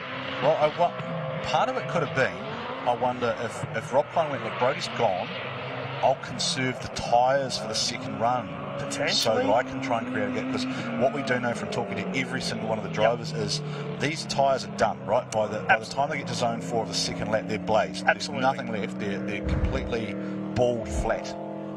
They look a little bit like... So you reckon a bit of game?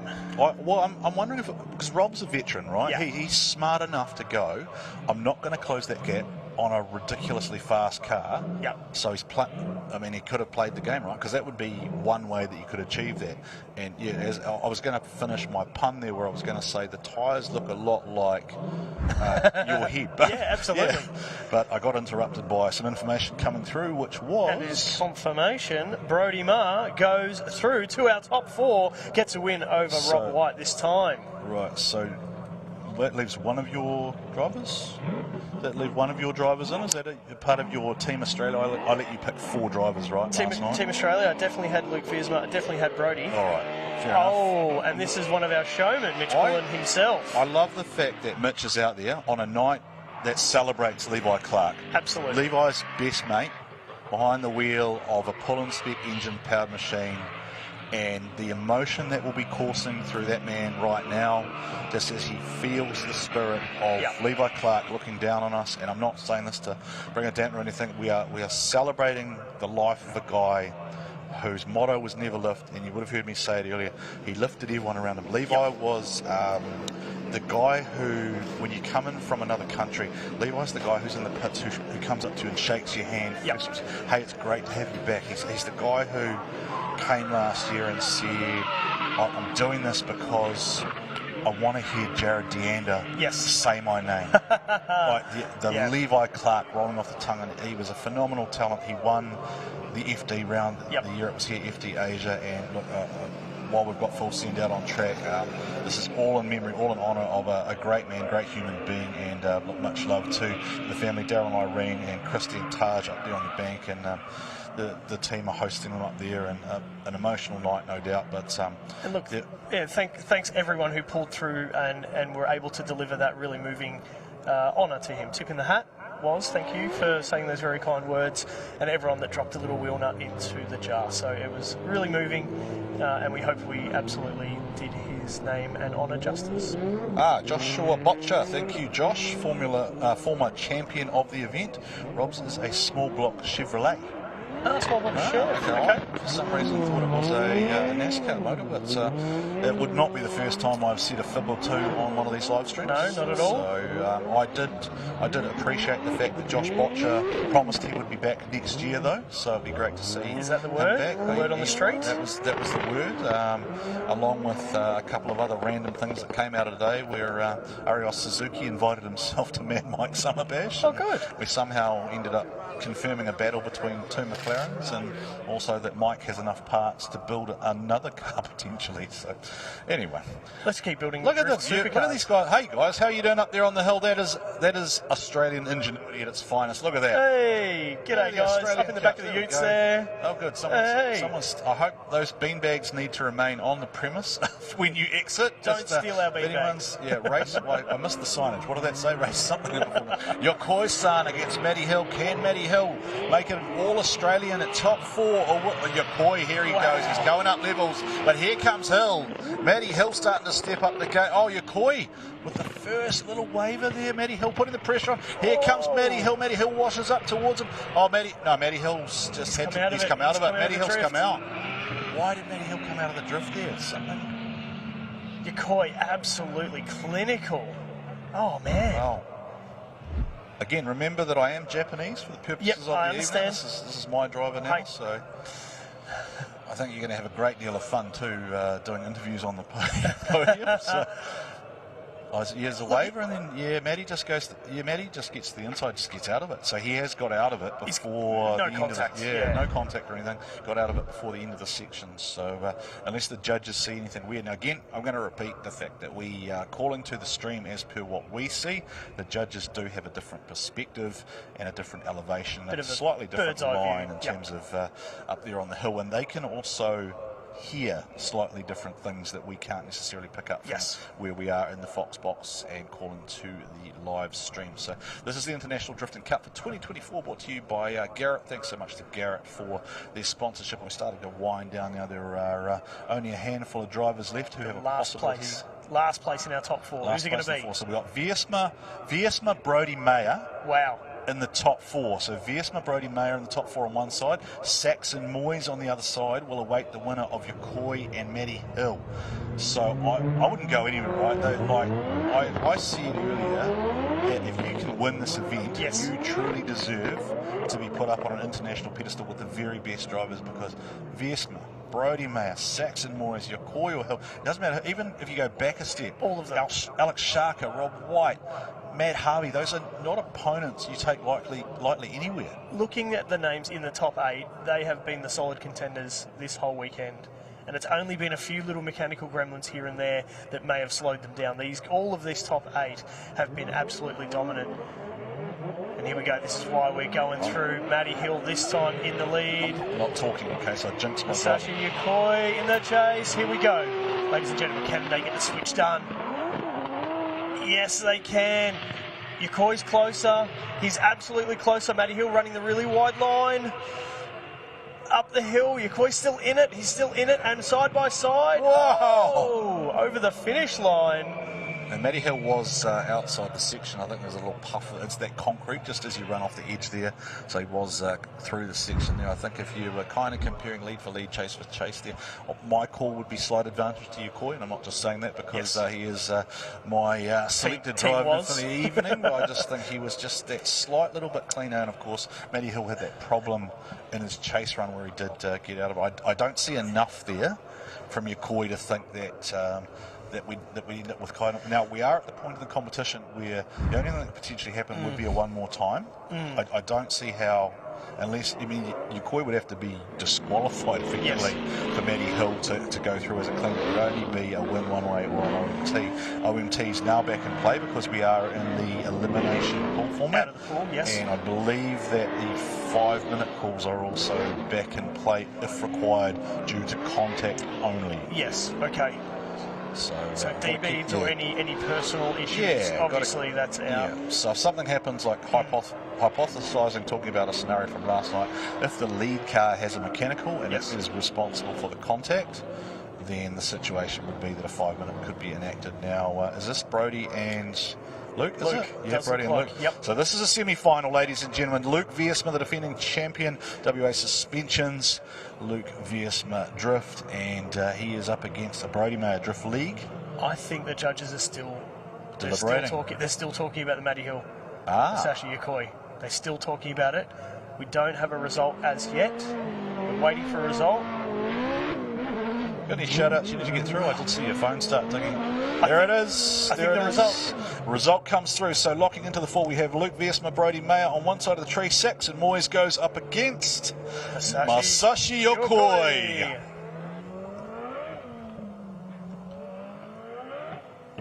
Now, I think because probably the format, because of where we're at time-wise, I reckon we might have our third and fourth place battle potentially as well. I know there was some debate about whether third and fourth would be awarded based on results to that point, but I guess we'll just wait and see who comes out and whether that seeds up and says third and fourth, or whether they're going to award third based on results so far.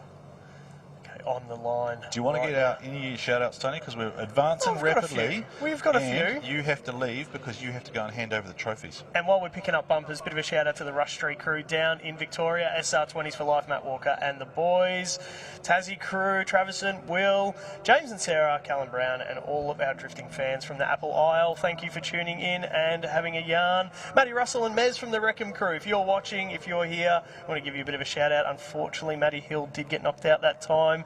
Dane and Cleve from Loco Customs. Thank you guys, you're cheering us on from up the hill. Chris from Aussie Drifting Judge also sitting up the top there. Scotty Mitchell Media's here in the house. Well, he was yesterday and he certainly gives us a bit of love. Who else have we got? We've got a few there. We're just waiting for the recovery. Shembry doesn't get two, right? We talked about Shembry already, and but he was watching with little crews. That was pretty cool. That was nice.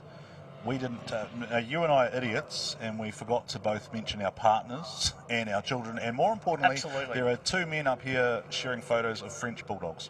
That is perfectly acceptable. Pretty much, it's us. And we've shared dog photographs, and that's what we've done up here to bond. So that's why Tony and I get on so well, because we just talk about our dogs. And thank you for certainly thank you for our ladies letting us come and play. So to Sarah and Anna and Jordan, and then on your behalf, Tony. Yes, Jade. Absolutely awesome. Thank you for letting us come and play with the rest of the kids. Okay. Here we go. Viersma will lead out with Brody Mayer in the chase position. Brody Mayer has the horsepower to try and make a dent in that lead being delivered by Viersma. Viersma still on that nice smooth run. Can Brody Mayer make a run at the door? Brody Mayer delivering a very similar chase run to what we saw from Yokoi. Floated over the bump, floated on up. Not really gaining back the proximity that I expected him to. It's equally not really anything massive on either side. I can't believe it. Brody Mayer's car has been such a rocket, but he's arrived next to another rocket. This is Luke Viersma. So how fast is Viersma's car then? Both of these cars are absolutely gripped up. Luke Viersma's V8 supercharged. Brody's obviously turbocharged SR20. But look, both of these cars so well dialed in, on the line. Look, it didn't get any worse over the course of the lap. Brodie didn't fall back at all, but he didn't really have the opportunity to close up either. Yeah, a request on my behalf, just because I'd love to get a read on it. If Kez is still down in the pits there and the camera's available, then I'd love to get a little comment maybe from Luke's parents about what it's been like to be champion of World Time Attack for the last, the International Drifting Cup for the last 12 months, and what it's meant to the VSMA family and Luke's drifting career. So maybe something that we could chase down there in the pits as we see the bonnet up on the Yokoi MCR factory entry. One of the Rob White crew is in there. I think that's the one with the colour. Now, that is one of our scrutineers there, isn't it? Absolutely. That's Seb. Shout out to Seb. Now, if Seb's there, is that a good sign? Is there drama there? Is Seb there for a reason? I hope there's no mechanical issues on Yokoi's car. Seb's on the car. No, he's walking away. So he's walking away. Are they wiping an oil off it? There's oil, yeah. Oil on the inside of the wheel. I don't know. I'm just speculating there in terms of what. It doesn't look like there's mess. Oh, no. What's down there? What's down there on the ground? There is oil on the lower control arm. Where's it come from? Is it from turbo? It's coming out of this lot. Yeah, above there, the feet. Is it brake line? Yeah. Oh, here we go. We're back into the lead run of Brodie Mayer, the Drift League. SR23, 938 horsepower. But here comes Wiersma. Oh, he's taking the inside line. The crack in the armour of the sniper. He went to the inside. Brodie Mayer threw down at him. I would not want to be in the judge's seat right now. Wiersma tries to come back at him, but has a Brodie Mayer fired the shot that finds the chink in the armour. How do you call that? Here we go on the replay. Brodie sending the car to the outside. It's all looking really good. I reckon Luke Wiersma's come in real hot, and he's had to avoid an impact. And he's transitioned a little late. Yeah, and he slid through where the judges didn't want you to be, right? You had to be a metre off the inside there. That was very specifically asked for, and emulate the lead car. Yes. So that is the first mistake, and it shows you how minute those differences are as these top drivers go head to head. And look, Tony and I start getting, but when this happens, like this is why we do this, right? This is the reason why you and I are here at 7 in the morning. Absolutely. And we're still here at 10 o'clock. 10 o'clock in the morning or whatever. We'll still be here, and we will go over to the pits, and there will be some pumped up drivers just full of adrenaline.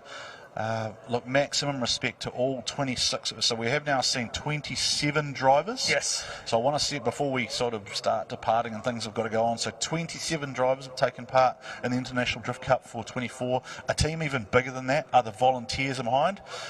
And I want to send a huge shout out to all of them, because without all those people, without Sydney Motorsport Park, without Ian Baker and his team from World Time Attack, we wouldn't have the Garrett International Drift Cup. And we have a result. We do. Tony going through to the final is Brodie Mayer going through. Must be by the narrowest of margins, but I think it's just going to be, that switch from Luke. It's the smallest error.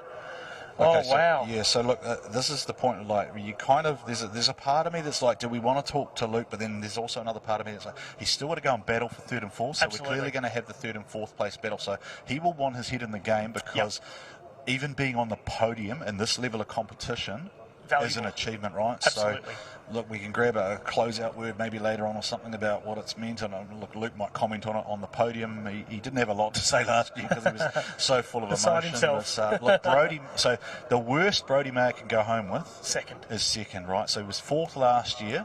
He improves at least 2 positions. Did you hear him say that they were up all night, basically doing an all-nighter, trying to put the rear end back in the car and get it to align properly? He said it had some alignment issues. They had all sorts of dramas. Oh, there's drama. There is drama in the pits. There is drama. It is related to that oil. Wow. And there is effectively a safety reasoning. Okay. That obviously you cannot put a car on track that could potentially be a hazard for anyone else. We sort of talked about that last night. So there is some drama in the pits. We're going to let it unfold. We're going to let it play out. So we're not going to sort of Yeah, we're not going to let it, I guess, become something that we debate via camera. So Tony's being summoned to go and partake in the podium ceremony. So Tony will close things out. Tony, absolutely fantastic work. Thank you for having me up in the tower. I appreciate that. I'll certainly see you after the formalities, but I'm going to get my skates on and head down to the podium. If for no other reason other than we'll need to swap some dog photographs, and also you're my right arm. So don't go anywhere because you've got all my stuff. Anyway, all right. So I'm going to keep you guys company as we go through the second semi-final, and then we go into our first, third and fourth. Now, okay, so we've got the full send demo crew. You can tell it's getting late in the evening. Sorry, ladies and gentlemen, the old throat is starting to close up a little bit, getting a little bit tongue-tied here. A lot of emotion here this evening as we've celebrated Levi Clark and his phenomenal contribution to drifting, and we've also seen some top-notch action. So we're just going to enjoy a little bit of full send drift crew. Now, because I can see Drift Cat and I can see Joel Dimmick, I might just let you enjoy some of the engine sounds coming from the VR38 and the NASCAR motor respectively.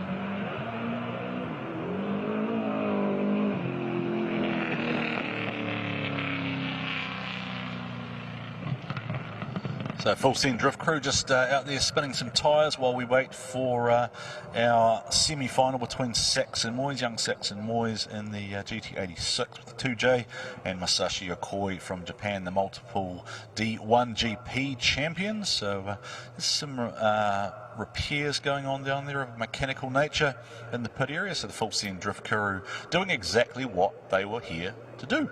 They're just here to provide a little bit of entertainment. These are demonstration vehicles of various types. Joel Dimmick there from Dimmick Driven. That is a Pace Innovations chassis with a VR38 underneath the bonnet, and it's just here to do skids and have some fun. So we're just going to keep letting them do that while we await some movement in the pits. Tony's gone up to do the presentation, so hang around. We're going to do the presentations up there on Turn 18, Celebrations Turn 18. Again, a shout out to Celebrations.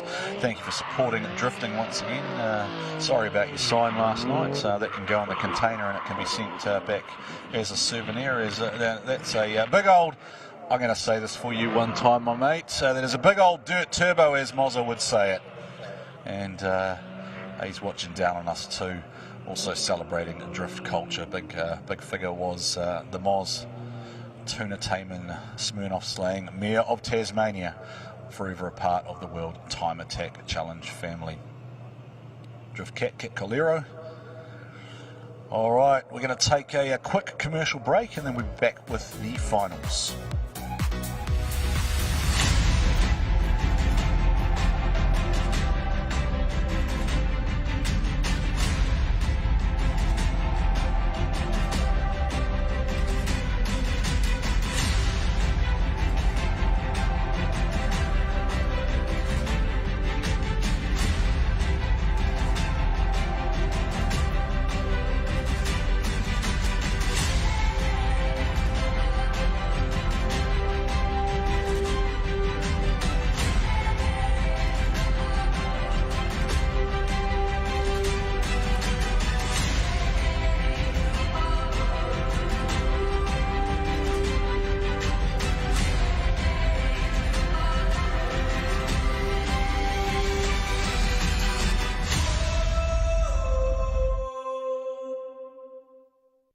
Welcome to Sydney. Upbeat, downbeat. Feel its heartbeat.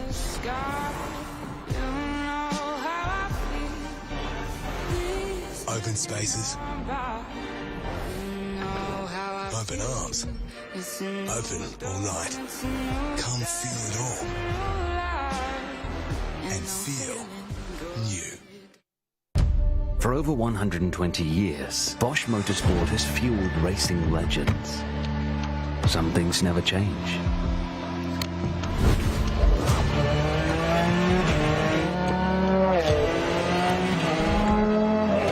Every detail, at every moment, optimized. When quality and performance is demanded, choose BOSCH Motorsport fuel pumps. Alright, so we're back, ladies and gentlemen. The Garrett International Drift Cup coming to a conclusion for 2024. Young Saxon Moyes on track, Auto Transport backing him, along with anything mechanical and Archer's. Great to see him after being a little bit out of sorts last night, making his way through, and he is up against Masashi Yokoi, the three-time D1 GP champion. So great to see both cars will take the line. The winner awaits a battle with Brodie Mayer, and whoever is unsuccessful in this battle will go into the third and fourth place battle up against Luke Wiersma. So Tony's on his way up the hill waiting for our starters orders. Both drivers are ready and they're released. Yokoi-san, what does he do here? Will he put the pressure on the young fella? Yokoi has got faster and faster and faster every run, but here comes Saxon Moyes. Saxon Moyes, he's on the outer line there. Saxon Moyes trying to close up here, comes out of the section a little bit early. I think Saxon Moyes has gone early there. Saxon Moyes closes right up there, but I think he came out of the section a little bit early maybe, just to try and reclaim some of that proximity. It was it's almost a repeat of an earlier run. We saw. Let's have a look at the replay here. Did Moyes get out to zone 1? He did get out there, but then he's tucked in there, and then he hasn't gone. Well, he has used the lead car as a mobile clip, but yeah, not sure how the judges will see that one. And then he goes to that inside line there and starts to float up towards Yokoi. So let's just, for purposes of entertainment, assume that at the moment that is an equal sort of maybe, let's go 5-2-5-4-7-5, something like that maybe. And I'm going to say it's maybe in favour of Yokoi, just because I picked them as Team Japan now. Everybody else is loading cars into containers. If you are still watching back in Kiwiland, unfortunately we lost all of our boys in the pool rounds of competitions. So going through to the top 8 were Luke Wiersma up against Alex Sharker, and Luke Wiersma will now compete for third and fourth place. Brodie Mayer took out Rob White, and Brodie Mayer is in the final. Matt Harvey went down to Saxon Moyes. Saxon Moyes, of course, on the track at the moment up against Yokoi-san, who took out Matty Hill. So there are the Kiwis down there, just starting to make those preparations. I've always been amazed in the fact it takes about 12 hours to load those containers back home when they come to World Time Attack, and then when they go back in the container after the event, it takes about 2.5 hours, and the boys get everything in there pretty quickly. But obviously a little bit less care once those cars have been beaten, bruised and battered here in a competition format.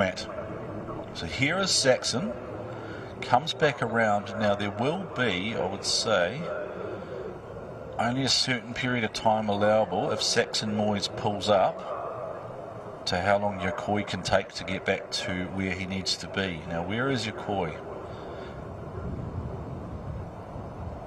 Okay, so we have an official call. So allowable underneath the, in the competition rounds is a 5 minutes. So allowable is a 5 minutes. So Yokoi's team have taken the 5, and that will be active as soon as hands are placed on the car. Now this is probably a good opportunity where we can kind of see how frantic this stuff is if we're able to go to our camera in the pits.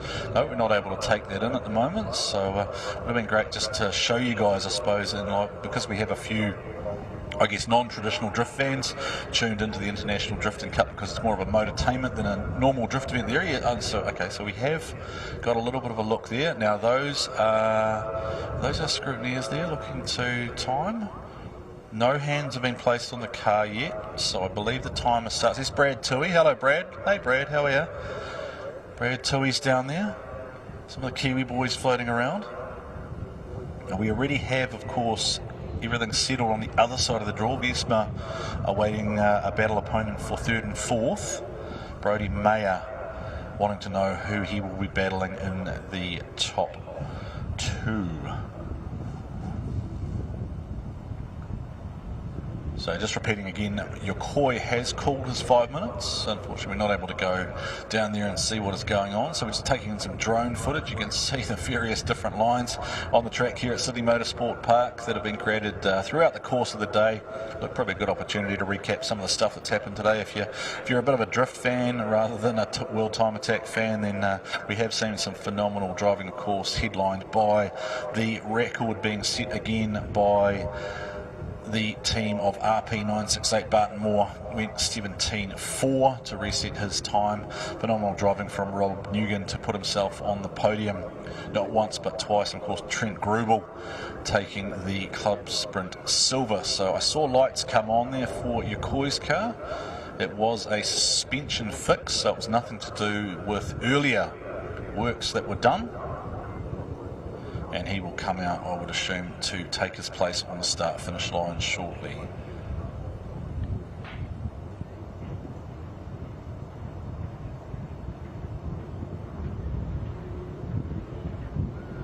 And there he is, MCR Factory, in association with D-Max and MJC.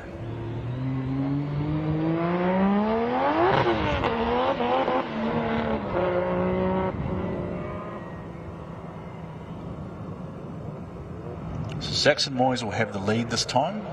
Yokoi will tuck into the chase, and I would say would then be pretty keen to get into the third and fourth place battle.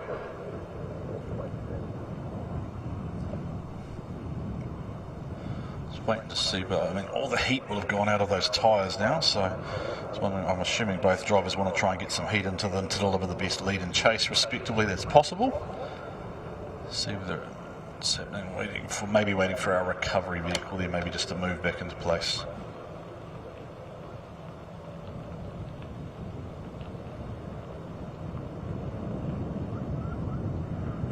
Some chat going on the door here of the Saxon Moyes car. Not sure what's going on, maybe just waiting for the AOK. Everyone looks like they're happy at the moment. Wait and see if both thumbs... Oh, okay, so they're getting perfectly into line. Wait for the 2 thumbs up and we'll be released.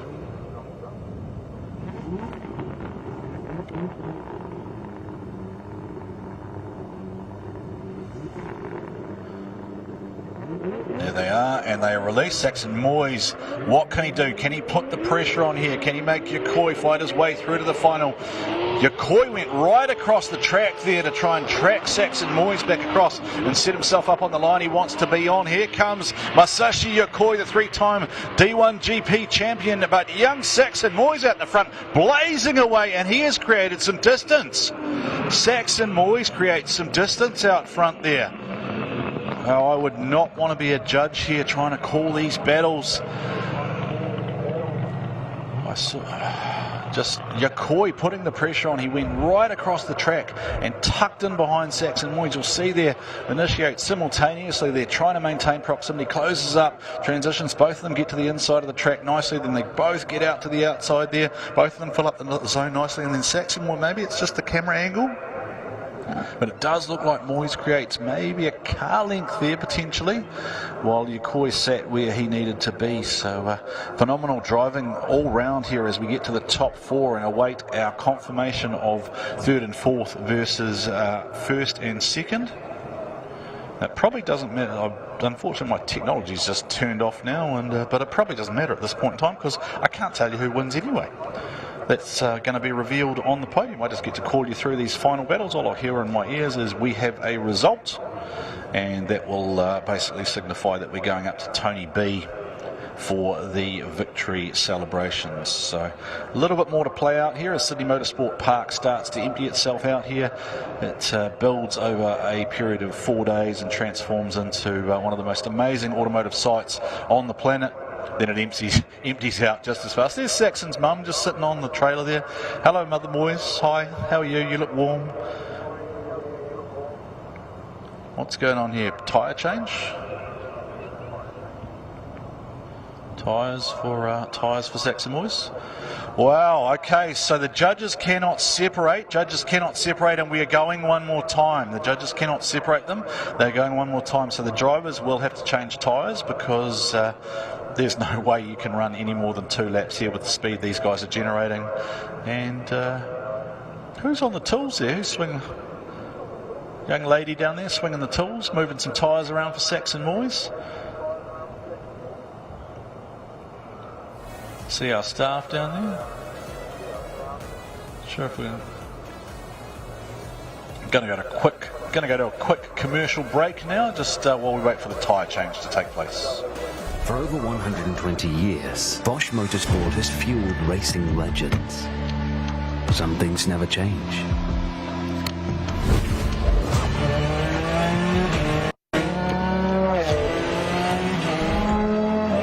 Every detail, at every moment, optimized. When quality and performance is demanded, choose BOSCH Motorsport fuel pumps. Yokohama.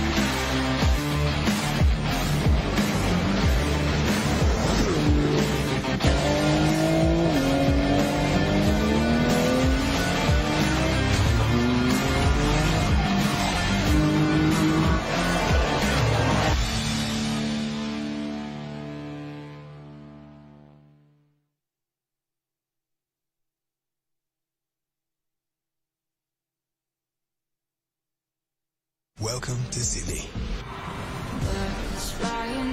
Upbeat, downbeat. Feel its heartbeat.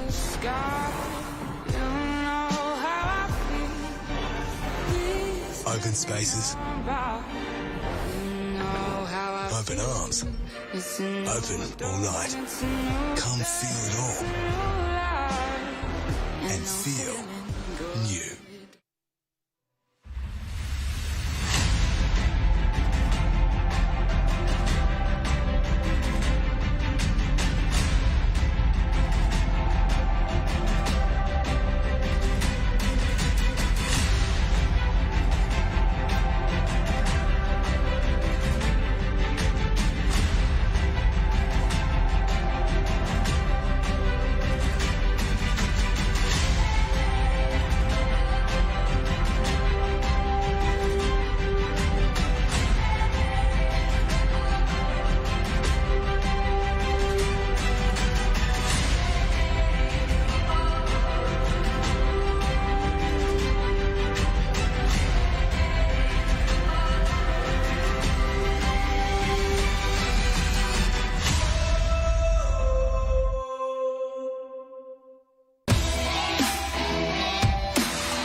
Are you after quality performance products for your car? Talk to the people that speak your language. At highoctanedirect.com, we bring you the best deals on all the top brands. Tomei, TurboSmart, Hypertune, Nitto, HKS, Greddy, PPG, Haltech, Extreme Clutch, and much, much more. highoctanedirect.com, your gateway to automotive performance.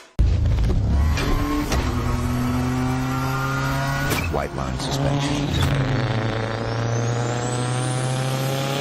Delivering more grip. That's what it's all about.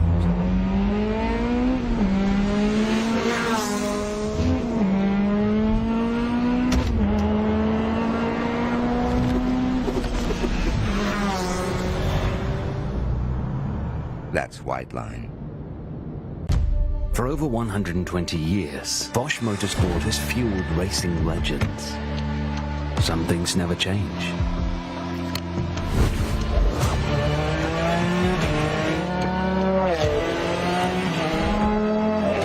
Every detail, at every moment, optimized. When quality and performance is demanded, choose BOSCH Motorsport fuel pumps.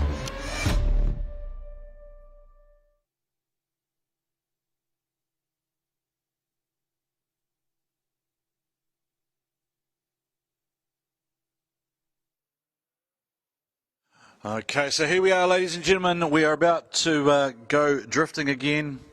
So one of the Full Send Drift crew just heading through there. That was Drift Cat Calero. Saxon Moyes being directed by his crew out to track. So we're going one more time. I have communicated with the judges. They are unanimous in that it was a one more time call. All three saw it the same way. Unable to separate the drivers. So we are literally separated by millimetres at this high level. In the meantime, Brodie Mayer sitting down there in the pits wondering who he's going up against in the finals. Just gone 10 p.m. here, Sydney time, so I think we'll still get through. Hopefully, the third and fourth place battle that is in the hands of the decision-making judges and operational staff. So, just wondering what's going on here with Saxon Moyes' team. There's a lot of instructions and a lot of just sort of hands and just wait and communications going on with the World Time Attack Drift staff, the IDC Cup staff. Great team put together, running the event this year. So there is your Koi. He's ready. Saxon is ready, and I can hear Kat in the background just accelerating her way up the hill to put on one more demo lap. That is, of course, the Drift Cat in the VK Commodore with the NASCAR motor underneath the bonnet.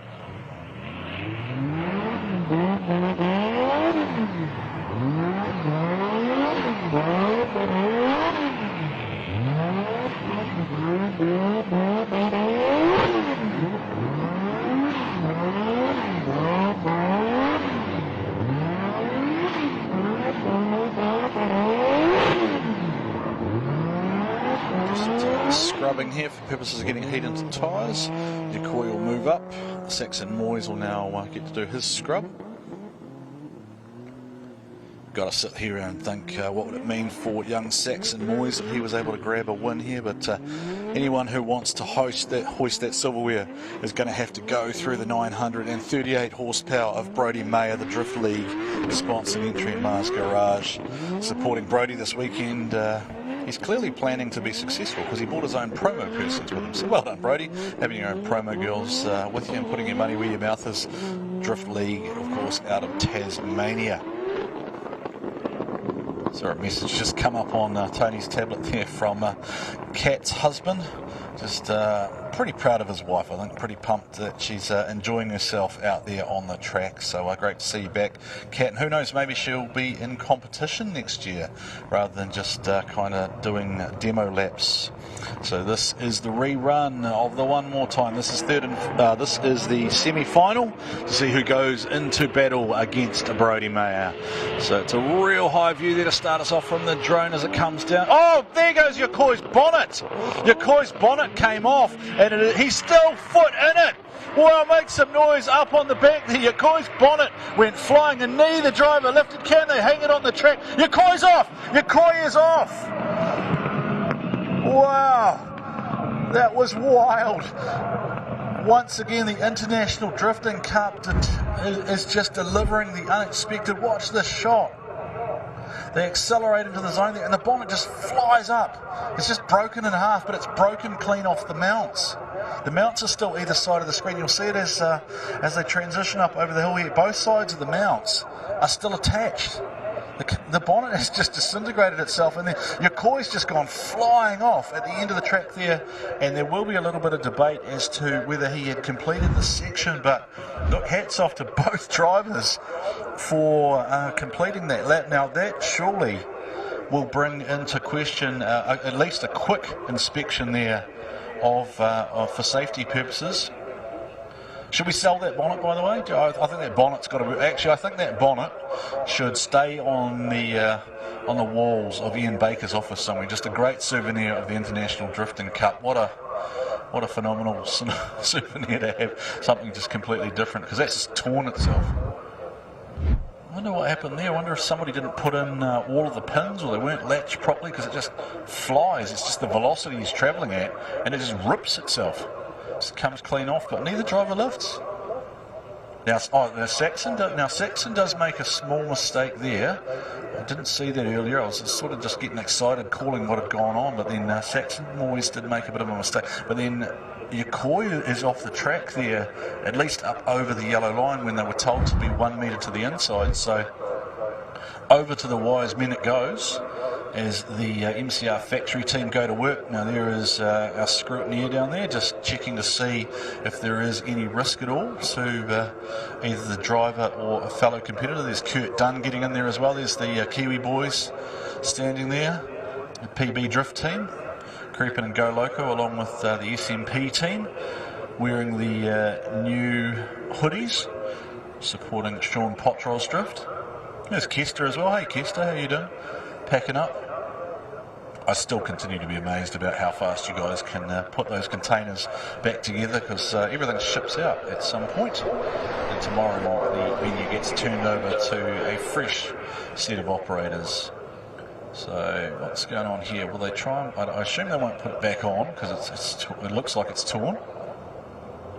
So what's happening here? There's Seb's giving instructions, just telling someone to get out of the way, I think. Are they okay? Looks like they're okay. I think they're just moving somebody who's exiting the venue.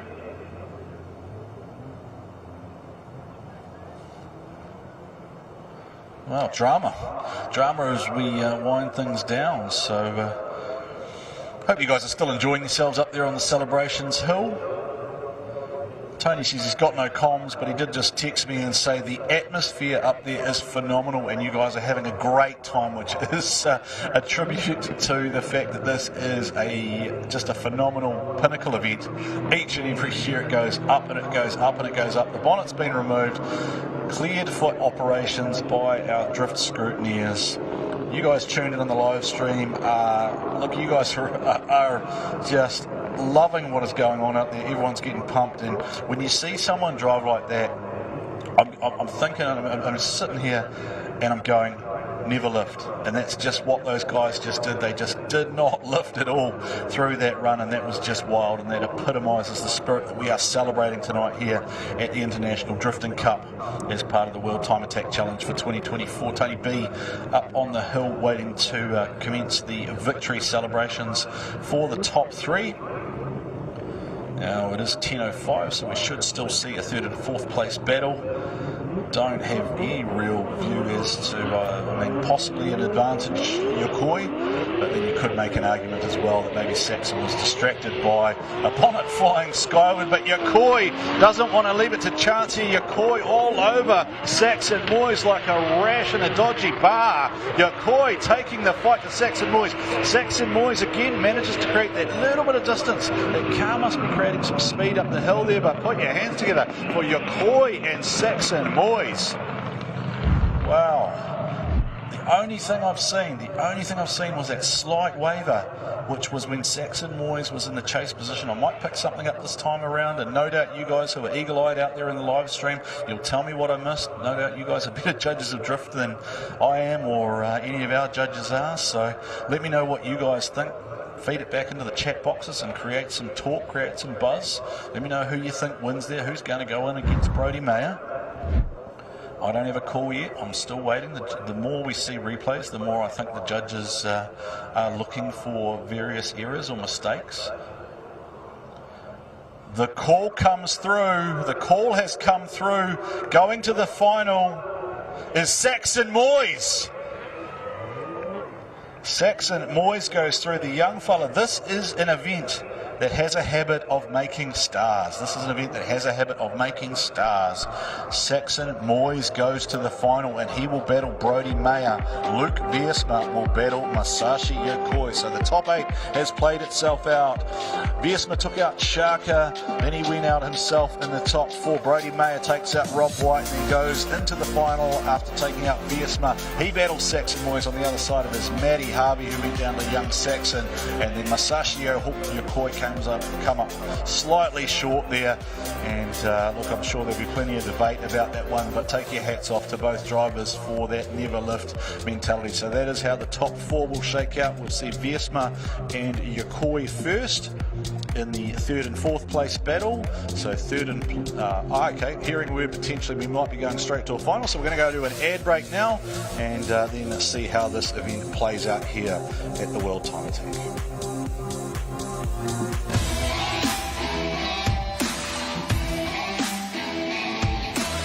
Are you after quality performance products for your car? Talk to the people that speak your language. At highoctanedirect.com, we bring you the best deals on all the top brands. Tomei, TurboSmart, Hypertune, Nitto, HKS, Greddy, PPG, Haltech, Extreme Clutch, and much, much more. highoctanedirect.com, your gateway to automotive performance.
For over 120 years, BOSCH Motorsport has fueled racing legends.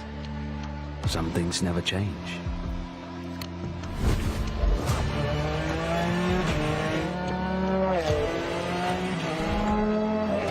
Every detail, at every moment, optimized. When quality and performance is demanded, choose BOSCH Motorsport fuel pumps. Yokohama.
Welcome to Sydney.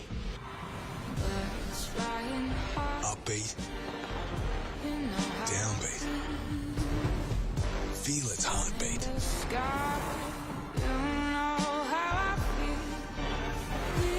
Open spaces. Open arms.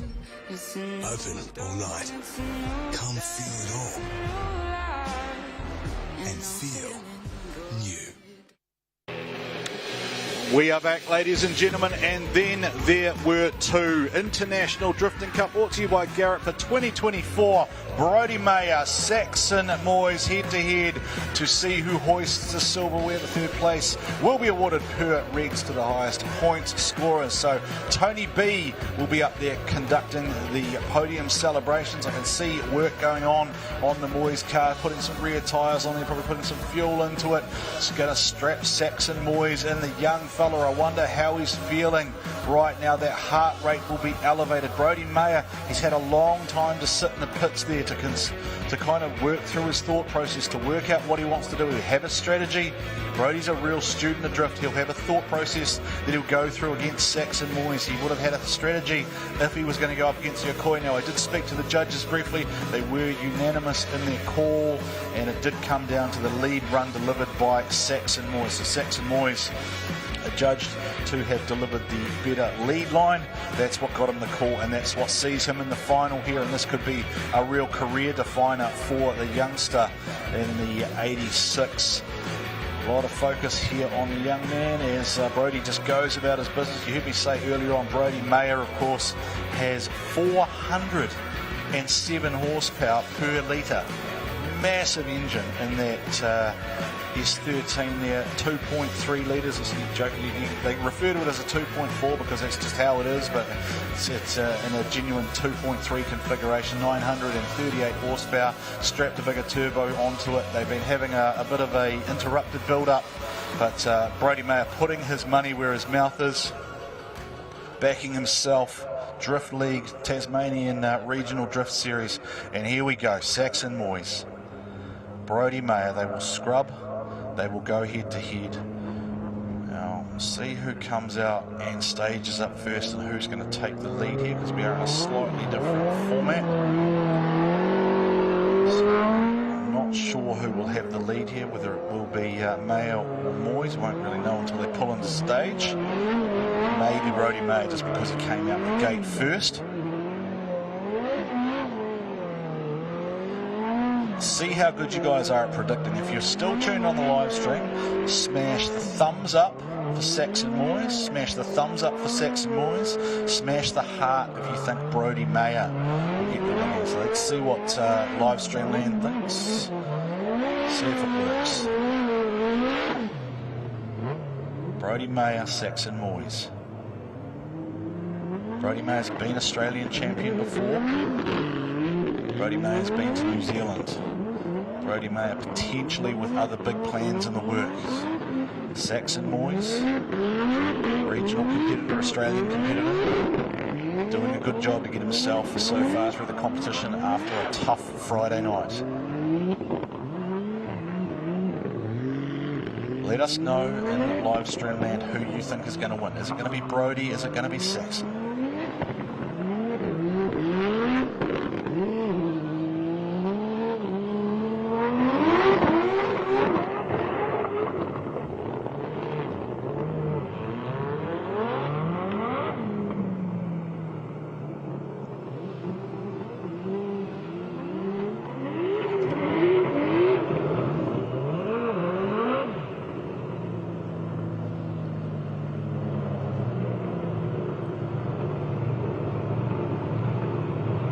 Ladies and gentlemen, for one final time, they put it on the line. Here we go, off the line they go. It is going to be Brodie Mayer to lead away. Saxon Moyes in the chase position. Brodie Mayer jumps onto the gas. He's out to that usual fast start that we expect from Mayer, but here comes young Saxon Moyes trying to close up the proximity. Brodie Mayer delivering that lead run. We know he'll give Saxon Moyes, and he'll say, here, come and get me, young fella. Put your hands together. Up on the celebrations hill, Mayer and Saxon Moyes throw down. They throw down hard and really, really hard to separate there. I don't want to say too much about what my thoughts are. I don't want to get involved in this. This is all down on the three wise men, Dan Mackey, Danny Probert and Brendan Dunker. They are our judges of fact there. I'm not going to throw too many comments at this one. I'm just excited now because we're at the final part. We're at the conclusion. We're about to find a winner of the International Drifting Cup for 2024. Again, celebrating everything amazing about Levi Clark, never lift. I can feel the spirit of me big mate Moz here as well. He's in the building and he is excited about this final, and nobody loves seeing young fellas succeed more than he did. He's got a Tasmanian in the final, he's got a youngster, and he would have a foot in both camps just cheering both of them on. Now here comes Brodie. I wonder if he's probably the more experienced competitor, so is he going to play some games or is he going to wait, see what he does here? It is Saxon's lead. Saxon looks like he's happy. Nobody slowed down or looked for any real feedback from the pit crew teams. Nothing really too much to worry about. It's a big old tyre mark on Saxon Moy's door there from earlier battle. Now, it's looking a bit jerky. Is it looking a bit jerky there? Is it just my eyes deceiving me because it's been a long day? Both drivers look like they're okay. Yeah, just waiting for the young fella to pull into stage.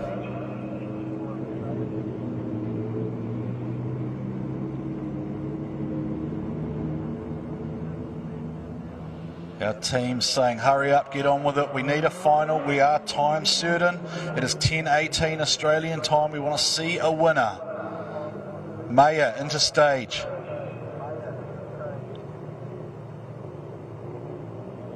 Moyes into stage. Thumbs up is given. Saxon takes the lead, time to let him feed. Let's see what happens now as they swap over. What will Brodie Mayer do? What will Saxon Moyes throw down as a lead run? Here they come, they both switch across the track, aiming for that prescribed line. Saxon Moyes blazing out front. Brodie Mayer, he needs to try and catch up that proximity. Saxon Moyes out front. He's got a little bit of a gap. Is it enough? He's gapping him again up the hill. Brodie Mayer with 938 horsepower was not able to make a dent there. Saxon Moyes, Brodie Mayer, let them have it on the hill, ladies and gentlemen. Drifting at its finest, the International Drifting Cup. Wow. Do we have a result? Let's have a look at the replay here. Again, you guys be the judges of facts. See what you see. I'm not going to talk too much about it. I want the judges to be the sole voices of reason here as we crown a champion. Mayer, I expected it to be right in the pocket because Moyes put the pressure on. And then Brodie Mayer. What's going on there? I don't know. I'm not the judge. I'm just an excited guy in the commentary box who's calling two of the finest drift athletes on the planet as they come through, aiming to stamp their name on that trophy silverware and follow in the footsteps of Daigo Saito, in the footsteps of Sui Nagasan, Kurt Whitaker, Brad Tui. Just names like that who have held the trophy before, and of course the outgoing champion young Luke Veersma, who last year put his name on the cup and also fought his way through battles bravely this evening. So judges looking at the replays, and all I'm going to get told is if we have a call, and if we do, then we will go up to Tony B. If not, and I don't mind this, I don't hate the idea that we may see them go again when they've driven that well. Livestream land, let us know who you think wins. Was it young Saxon or was it Brodie Mayer? So let us know what you think out there in Livestream land. I see Brad Tui down there. Put those beanbags back, boys. Don't take those home with you. I can see you loading them up on the back of that ute. Make sure you put those back. Probably from New Zealand. Put them in the container. Sean will fit a couple in there, couple in Case's boot, a couple in Sean's boot, a couple in Jared's car, it'll be fine. Now what's happened? Now we're coming back, no, we've sent in the three out, so we must have a result. There are the four cars that were our top four, so I'm assuming we've got results here. So ladies and gentlemen, if you could share the love for these four drivers as they come back round. It is Brodie Mayer, it is Saxon Moyes, it is Luke Veersma, and it is Masashi Okoi. They are your top four finalists. They will be instructed to go up and see Tony B. Now, Tony, I don't think has any comms whatsoever, so I'm not quite sure how this is going to get managed or whether I'm going to get told what the result is. We're good? No, we're good. So let's just enjoy the moment here. And as they come around, ladies and gentlemen, if you show them all your respect, as our team do, and keep it going as well for all of our volunteers, all of our sponsors, everyone who accommodates us here at the World Time Attack Hour presentation podium, just being moved into place as the four drivers come around.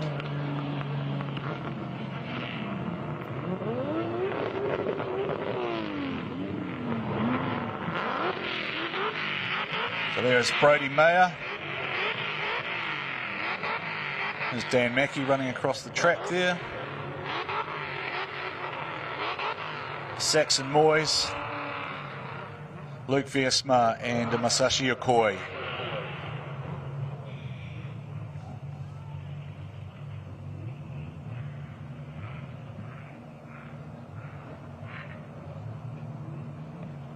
So just on behalf of myself, been absolutely phenomenal to once again call the International Drifting Cup. Really enjoyed the experience along with Tony B and Kez, and Tony will take over shortly conducting the formalities here at the International Drift Cup, proudly sponsored by Garrett for 2024.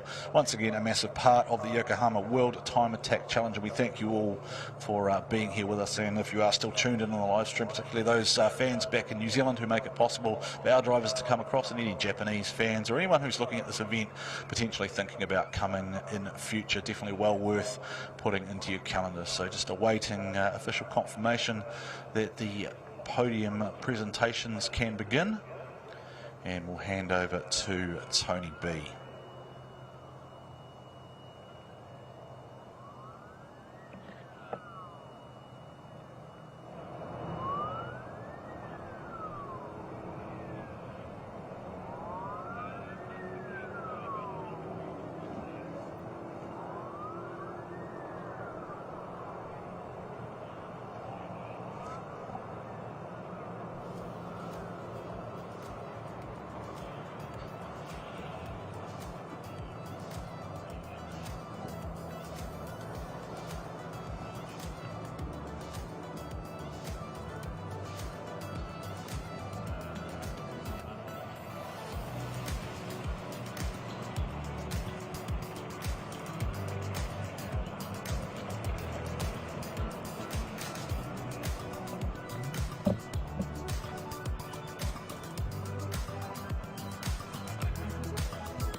Ladies and gentlemen, here at Sydney Motorsport Park and everyone tuned in on the live stream, thank you for sticking with us. It has been the Garrett International Drifting Cup for 2024.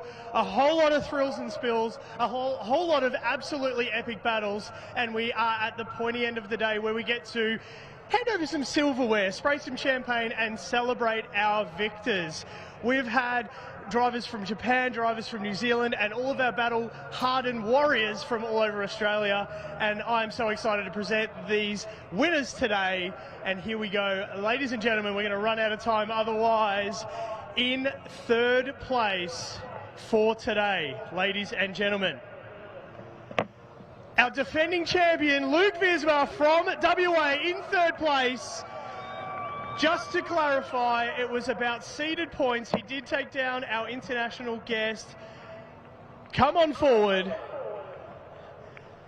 Luke Visma. Whoa! Oh, okay. Well, come forward and say a few things first. How about I get up there with you? Come up and say a couple of quick words. Anyone you'd like to thank? How has your weekend been so far? Until the final battle with Brody, it was perfect. There was a little bit of oil on track, we got gapped, but that's my fault. I should have been on it more. But ultimately, this weekend's been great. It's amazing to come back here. Well, it's good to be back on the podium. This is the second one in a row, so it's been great. But massive thank you to my family, all the fans. It's been great. We hope to see you next year, but we'll see what happens. Absolutely awesome stuff. Big round of applause. Luke Visma from WA. All right, let me hop down here really quickly. We're going to run out of time. Here we go. Ladies and gentlemen, in second place, Mr. Brody Barr from Tasmania. That means our winner today is Saxon Moyes. Wowee, come forward, both of you guys. We'll get the interviews done really, really quickly. Brody, mate, what an absolute legend. I heard that you guys were repairing the car all night. You were coming out here to battle. You were going hard. Talk us through your weekend. Talk us through your emotions. And what does this mean to you? Honestly, it was a crazy weekend. There was a point there, come yesterday, where I just thought maybe we just pack it up and put it on the trailer. But big shout out to my pit crew. We pretty much pulled an all-nighter. We put a front end in it. We put a rear end in it. It's been a big couple of weeks coming up to here. We're doing some really cool stuff at Drift League, and that was the event we ran last weekend. So really time poor, but she didn't quite make it.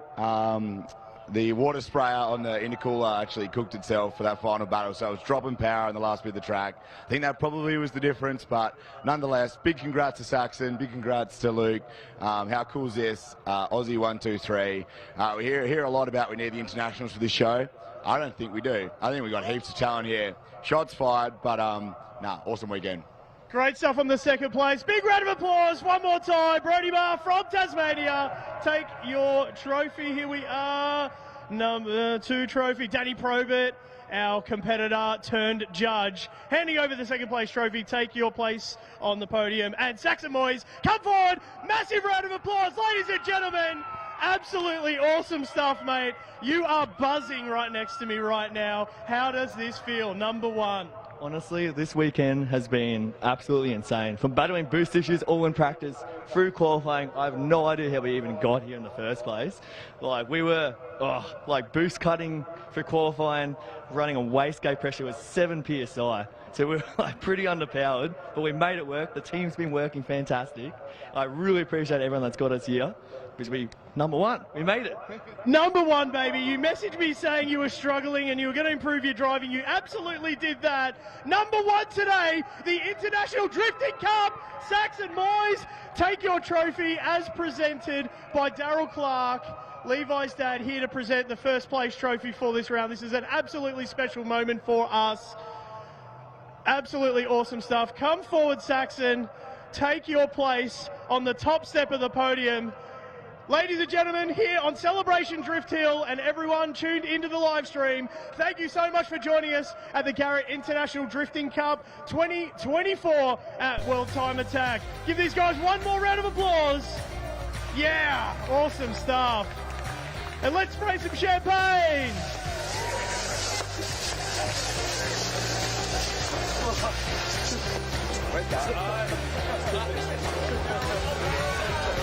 Thank you so much. That was literally...